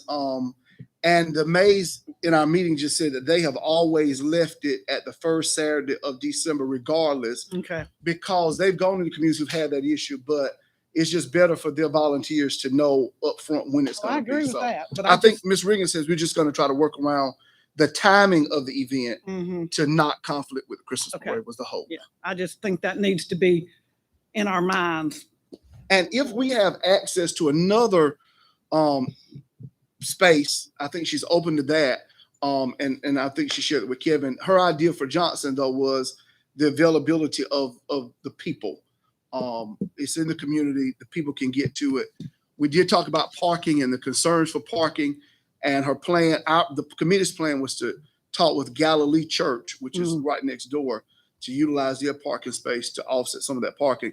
But one of the things that May shared with us is that they've gone to communities and used old Lowe's buildings, old Walmarts. I mean, that's the type of spacing that, sometimes they've used, but they have used buildings, like IJ. So I think from what we're requesting is just the blessings of the commissioners to empower our county manager to try and work with that committee to make this a reality. And with it, if this project uses IEJ, I really don't see it being a significant direct cost in the use of the building. Utilities are already operational. You're talking about a small amount of the space that would be used. We did. Other than the stuff that's in there. Yeah, it gotta be cleaned up. Yeah. So It's full I of- did have conversation with Ms. Riggins, and it would be probably part of the funds that Christmas cheer funds that they would provide security, or at least they would provide someone on premises 24 hours during the entire process that they have inventory there. BJ, you said that when the 18-wheelers show up, they've got to be unloaded. So what's the period of time that they might be showing up? The understanding that we got from that meeting, it would be on those 3 days, the first, second, or third. So it wouldn't be November 25th. No, just that one weekend. Just that one Everything's in weekend. that 1 week. Just that they do it all. It's a kind of the lady, what's her name? Nikki. She comes in on the first with some volunteers, and they start working on the first. Everything starts coming in. And Ms. Riggins' plan is to expand to other churches like yours because the volunteers are going to be needed. but she just didn't really want to get too wild with it until we were able to tell the maids that we do have a place before they'd have to try and find somewhere else, if that makes sense. The other drawback for Johnson, it does not have a loading dock.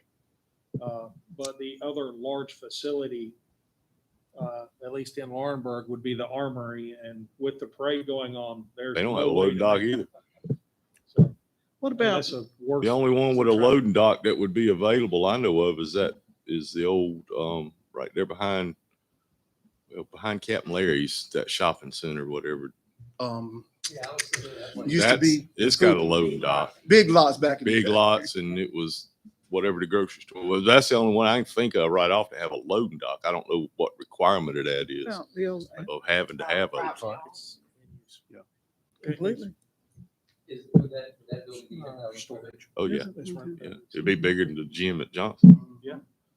But I don't know any. I think, and I don't want to say too much here because I haven't worked on it quite as in depth as Denise has, but I believe she's made contact or attempted to make contact with the owner or the realtor, and they haven't responded, but we did And I can consider imagine it's probably that building. filthy in there.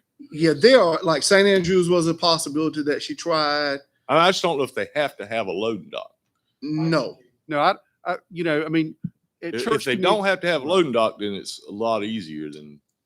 She said a lot of the stuff that comes, if I'm correct, Mr. Bateman, requires hands to lift it. Right. But that's on pallets. Northview is going to provide their, machine to unload the pallets or whatnot. And Right, they've got Forklifts, forklifts, that's it. they have pallet jacks, we have pallet jacks, so we'll have that. she's a part of the Right, plan. yeah, They have a feeding center. Restoring Hope Ministries, yes.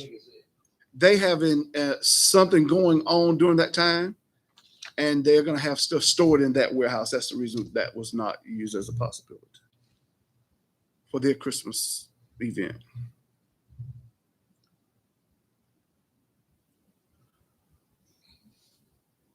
You mentioned that you would like some statement from this board in favor of this project. Yes, sir. Just so that our county manager can move forward with making that plan. And I think more importantly, Ms. Riggins wanted us as commissioners to know about it so that we could be in support of it. And I think it's a great project. I do think that I'm thinking of our church, and I know that's we've got a drive-through. You do, that's right. Beautiful drive-through. Or that's going to be, I think that, I don't want to say first thing Saturday night, something. You got recruiting volunteers may be a little bit more of an issue than it would be at another time.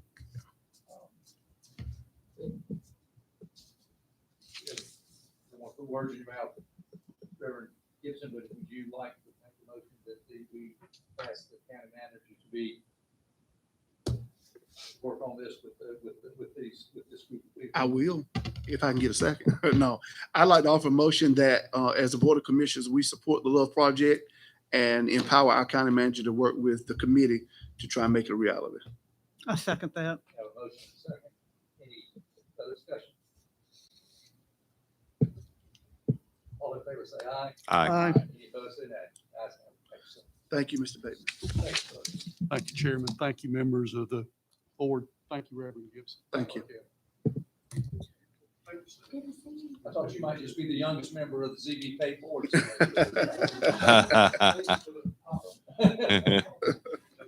Take care,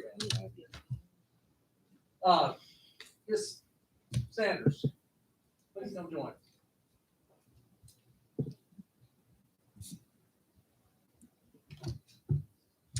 Okay, I didn't know if Kevin was going to drive this or I'm I'll just sorry. be here for I questions. assumed it was going to be you, but. Well, you do have the policy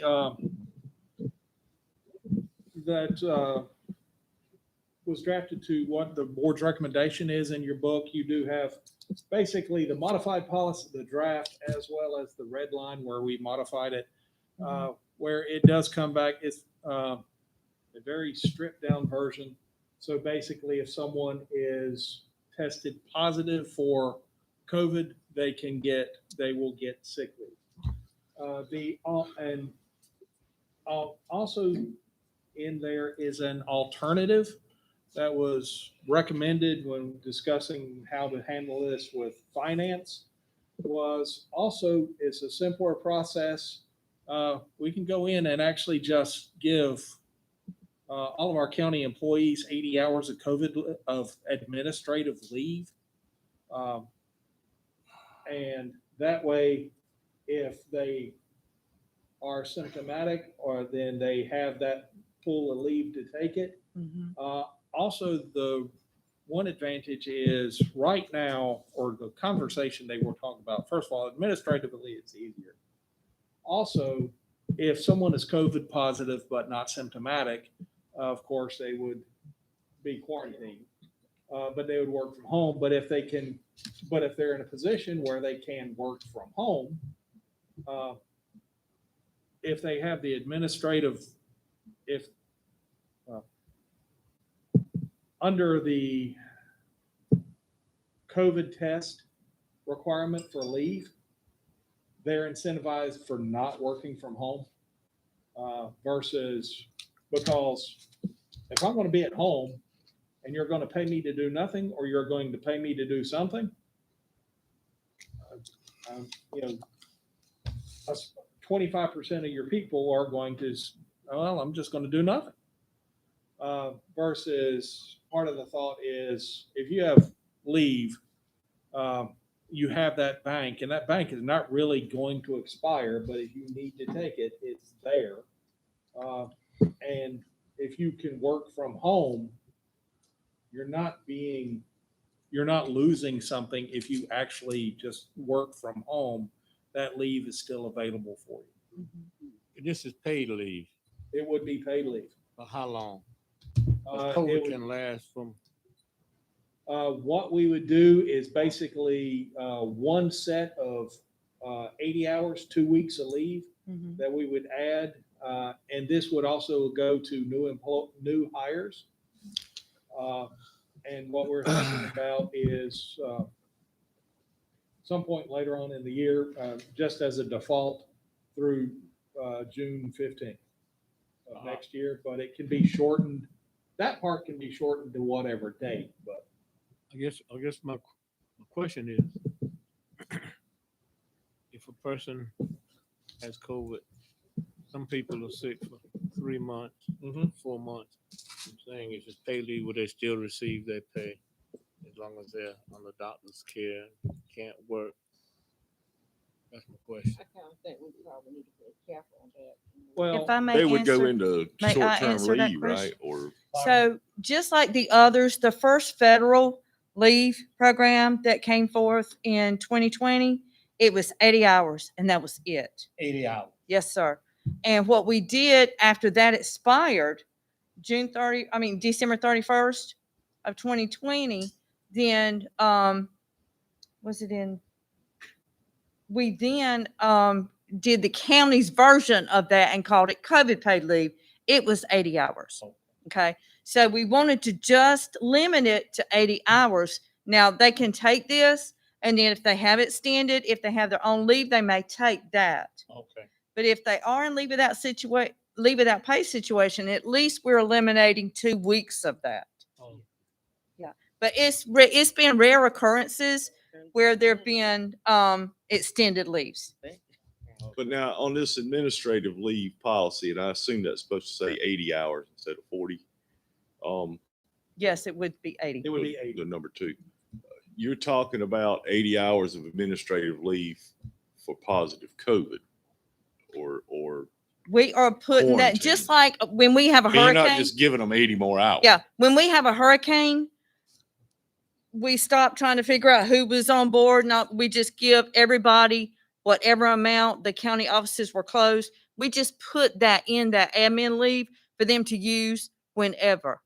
So it's just so much easier to administer. I got what you're saying though, but Mhm. what I'm trying to get to here is let's say I never have COVID Mhm. and I have those 80 hours. Can I still use them? Yes, it's available. That part I don't like. I don't either. I don't understand that part at all. I think it ought to have a tie to being sick or being quarantined. When we talked about this, Target those people who were not coming to say they were exposed, and they may be afraid they had it because they didn't have any leave. And so I think the first option did what we talked about doing, and that's that person comes forward, we tell them to go get tested, they get tested, we're gonna give them the leave, we're gonna give them paid leave, whether they've got leave or not. And we just offer this as an alternative because it would be easier to administer. And also it would seem as the commissioners, just like the wording, we understand your due diligence. We're giving you 80 hours, not really bonus leave, but it's sort of acting in that way. Well, yeah, but it is that way. it is that way. You know, number two would be okay if you had some kind of kicker in there that it had to be COVID related quarantine or positive. And if it wasn't used for that, it was returned back. Yeah, because But to if just not, give it as a bonus. if you're not, that's everybody's gonna get 2 more weeks this year. Period. I mean, that's a really big gift to give. It is a big gift. And it's a, I mean. Not that they don't deserve gifts, It's but not a just not matter that of, big. it's not a matter of if they deserve it. We don't want to get into that. Well, I want to make that statement so that our conversation didn't seem negative. Yeah, I agree. I agree with that I too. just, I like the combination of the two, honestly, with that, say for 80 hours instead of 40, but I just think there should be a kicker in there for that number 2 one option that has to be COVID related administratively. But even that, in my mind, maybe too Loose. when you, I come in, I was, somebody at church last night had it, so I'm gonna have to stay out the next 2 weeks.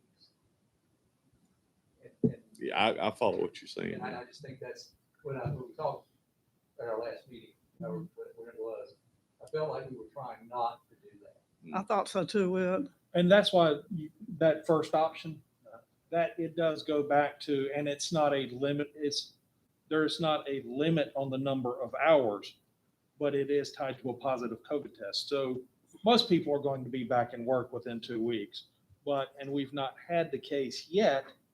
But if you do have someone who is out for an extended period of time, it could be longer. You could have someone. How long do they, Positive is in the hospital for 30 days. well, how long do they have to be out before short-term disability kicks in? That's what I'm saying, the short-term disability. can kick in. I don't know that this would qualify for short-term disability. Because it's more or less like a seasonal virus, although it's a pandemic. I would have to contact our carrier to see if that would be. I don't think yeah. that goes into our, I mean, because you could take that option 1 and put an hours on it and put 80 hours on it, or until short-term disability. Yeah. Kicks in. And I like that. short-term disability is not. It's only an 8-day waiting period. Short-term disability is a supplemental I know. yeah. policy that employees pay for, Maybe, and maybe we've never long-term's what I'm coordinated it with talking any about. other leave. Maybe long-term is more what I'm talking about. But anyway. But we've never coordinated that But with no, we're these saying leaves. that the person will have some option if they lay in the hospital for 3 months. You know, there is something they can get to relieve the financial burden through disability, short-term disability. That's what we're saying, you know, because, If they elected it.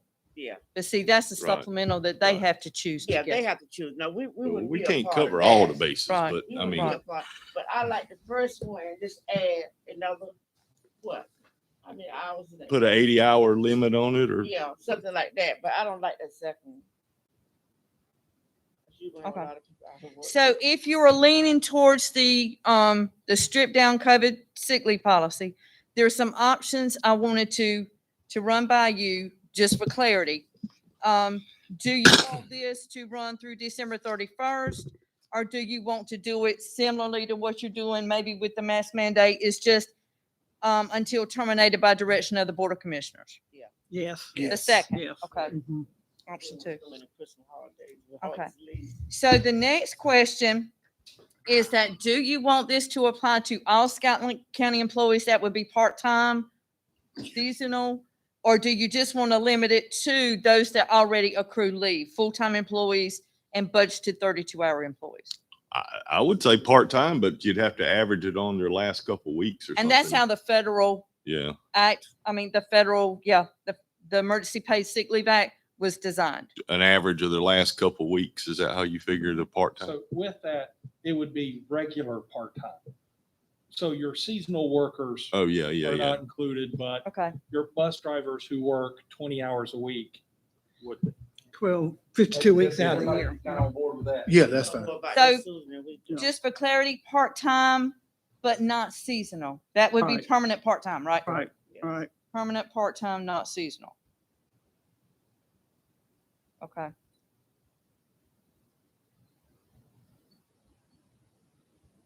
Okay. Okay. The next thing, and I'm trying to be very quick, is only just one more. Do you want to require the employees to have been employed at least 30 days before eligibility for this leave? Or do you want it eligible on the first day of employment?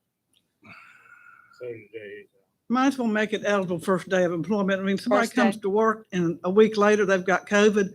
Okay, option 2. So That's eliminate the requirement for that's 30 just a days. bad Bad day. situation. Yeah. Okay. Because the positive test requirement there, so that kind of. They're not just playing around. Everybody okay with that? Yeah. Okay, and that's all the questions I had. So that's what you're going with, is the stripped down version of the COVID sick leave policy, right? Yes, ma'am. Okay, And you did that for, we know that was a lot of work and we do appreciate it. I think you captured what we were trying to do with that.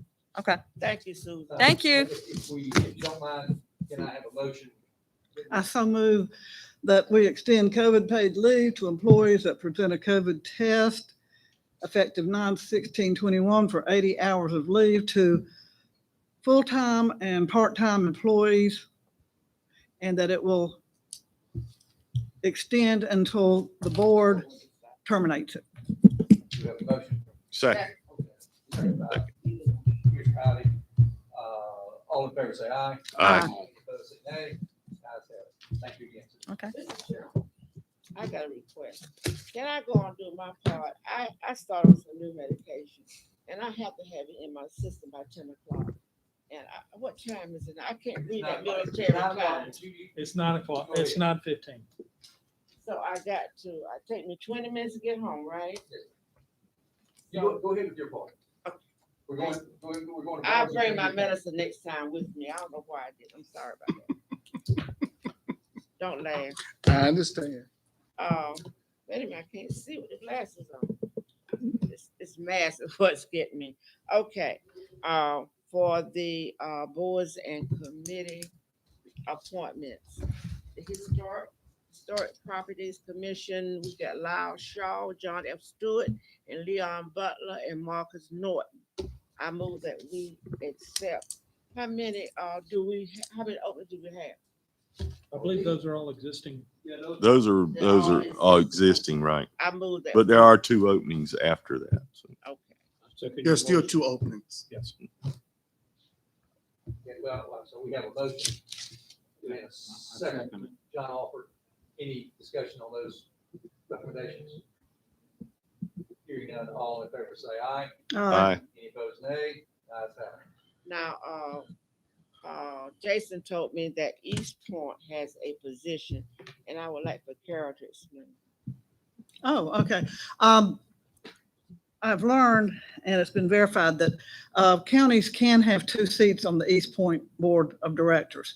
And we did have 2 representatives until about 2 years ago, and then COVID came and we haven't met in person until this past month. So there is a vacancy, and I wanted to make people aware of that.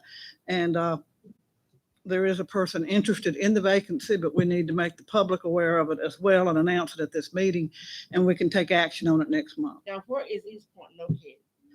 The meetings are in Mount Olive. I mean, they are located in 10 different counties. They are a managed care organization at this point, but the meetings are at Mount Olive University, which is 2 hours away, and they're on the 4th Tuesday of the month at 3 o'clock. So essentially, when I go every month when we meet in Mount Olive, it's about a 6 or 7 hour day. That's Yeah. quite a, used to be in Lumberton, didn't it? Hmm? It was in Lumberton. Yeah, yeah. So, All right, so this will be advertised, Jason, right? Now have it on the website. Any, and this person doesn't have to be a commissioner. This Right, they can just be a member, yeah. Mhm. And in fact, I mean, have been some counties over the last 10 years where there are two representatives, neither one of them were commissioner. Then you had two commissioners. It just varies on what the local board has control over who, but the East Point board still has to approve the person to their board. So who Who was the second person for this? that's interested that I know Who of. was the second person who was on board? Oh, before it was Stephanie Johnston, who was director of Scots for Youth, and she resigned. Yeah. Citizen, you know. Yeah, I just, Yeah. I guess I didn't remember that. Right. Okay. Then do you, who should go? Yeah, I'm finished. Let me know when 9:30.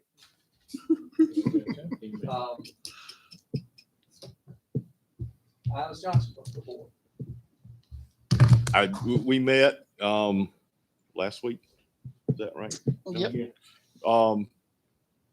Really still not a whole lot of talk about. There was a couple things that we corrected, and from media reports or whatnot from the city had mentioned that partnering with us because we may be illegally using the funds, HARP funds, to fund that project, and don't know where he got that from.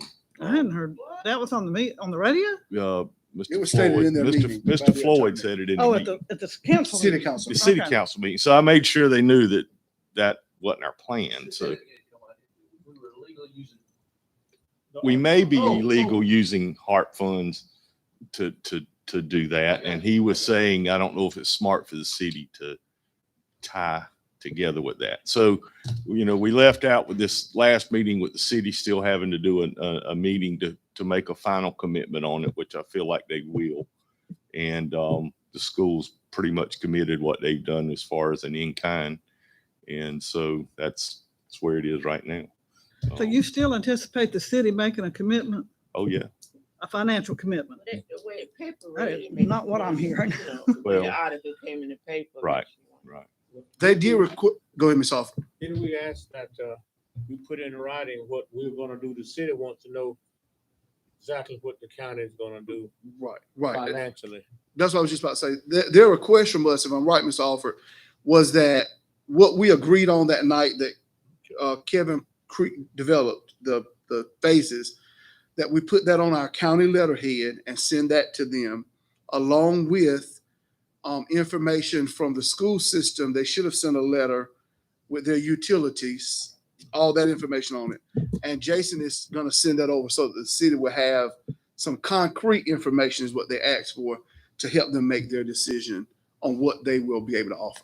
And so we've asked for that information. Jason, he has it. He pulled that together today. Perfect. Okay, and if I may, help me, what was it?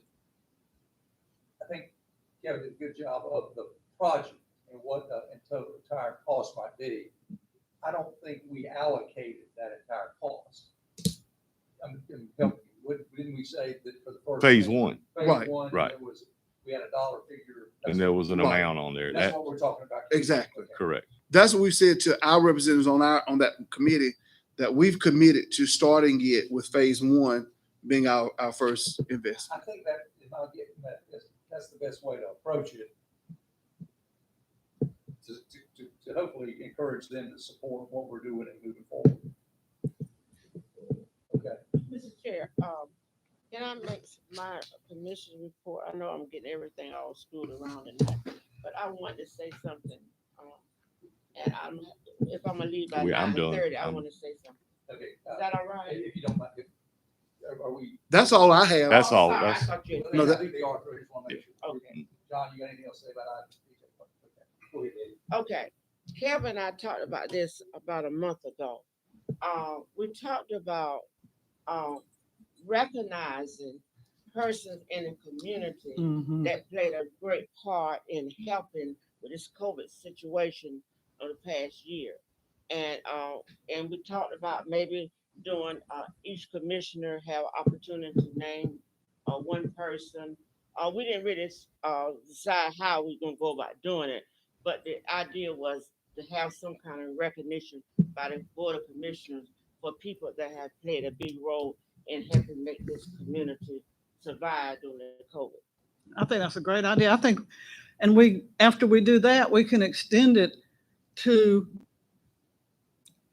anyone who has provided exemplary beyond beyond what is expected of them in their duties. There was beyond the church giving out food.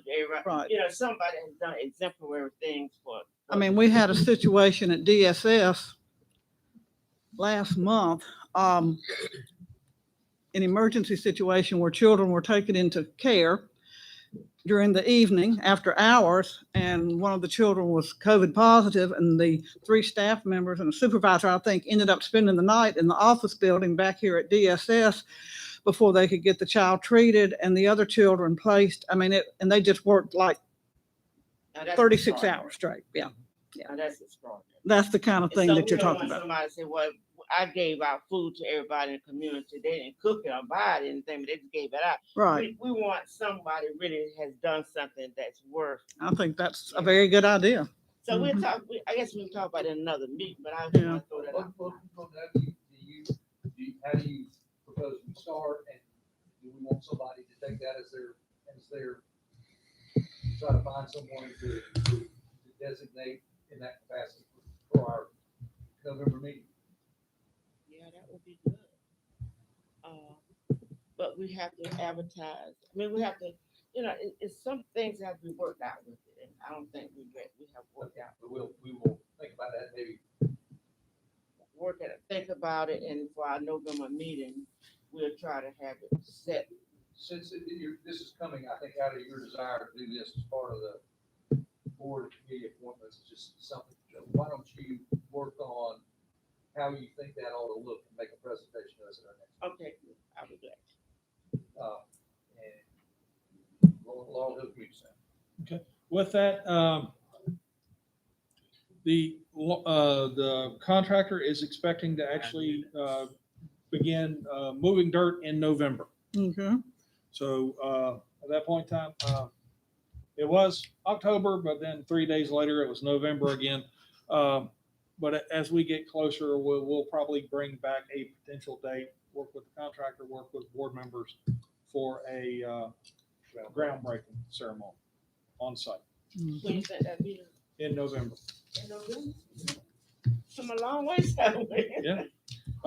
They're expecting now to receive the steel in probably February. So they would go ahead and get in on site, start moving dirt in November to have a pad ready in January. Playing that ball camp. Any conversation about the Laurel Hill? Hearing none, county manager. Okay. All right, 3 things.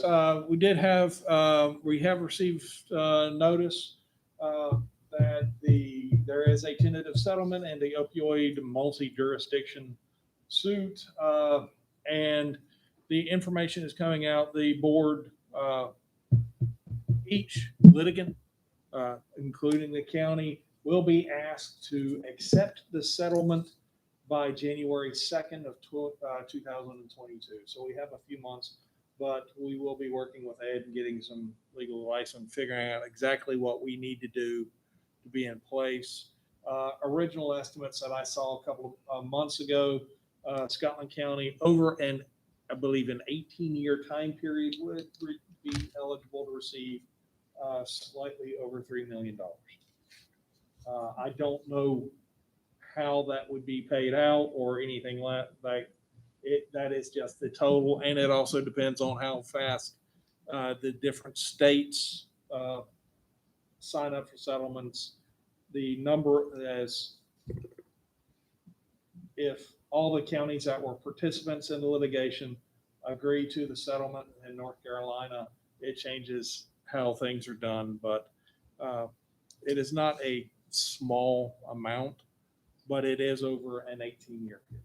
Are those funds earmarked for They would need to drug be, treatment or? they would need to go back into a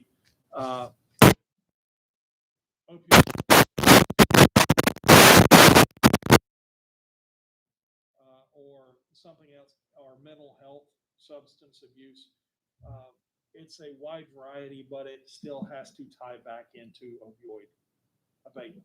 It'd be wonderful to have some special funds for mental health. Mhm. That would be great. So, an item that is in conversation nationally, locally, is one of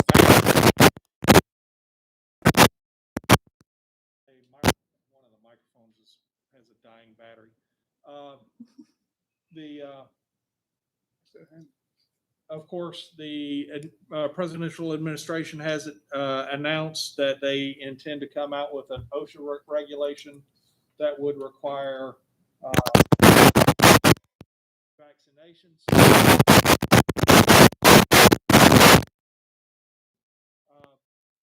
Looking.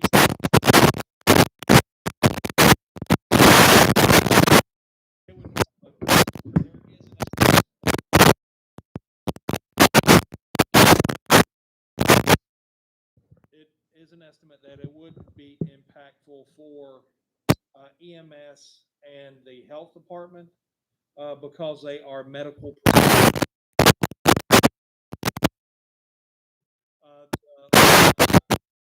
The last item we had.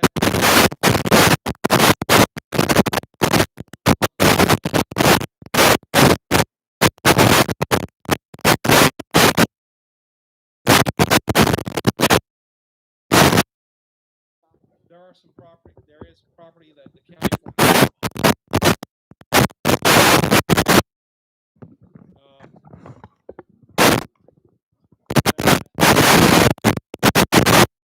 Looking to.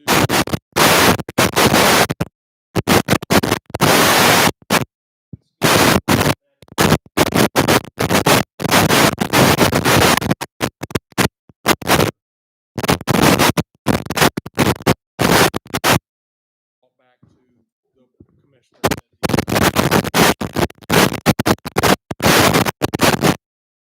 Are you talking about some sort of giving this to RCC for their truck driving? Yes, sir. That's just a weird layout there, especially where beside where Luther Packing is, or was. That's just a weird lot, but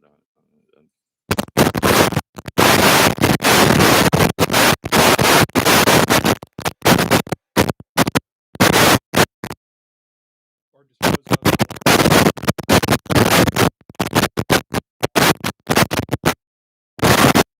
So that would be an industrial site development. Corner. Yes. Update on where we'll be.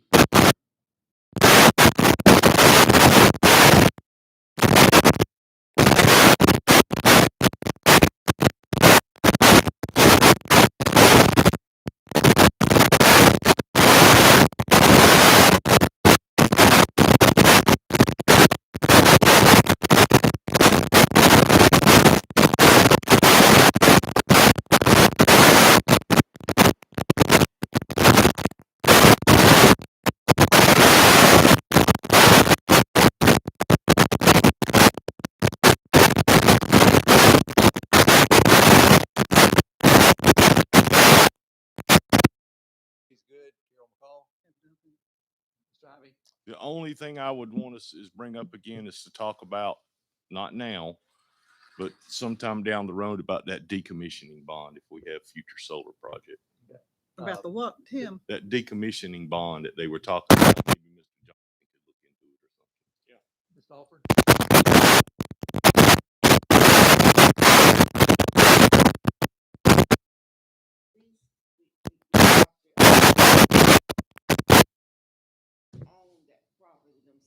But either way, they can put the bond up. But I think the key is there's probably a lot of.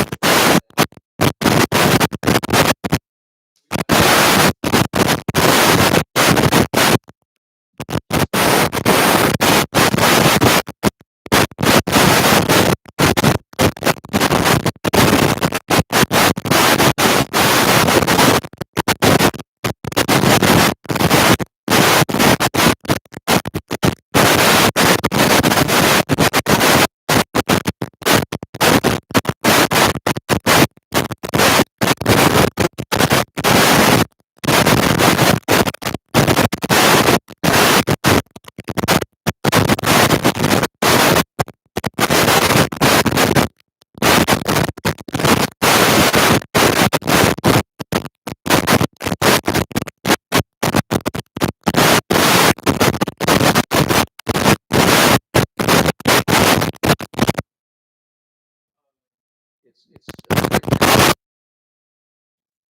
and it's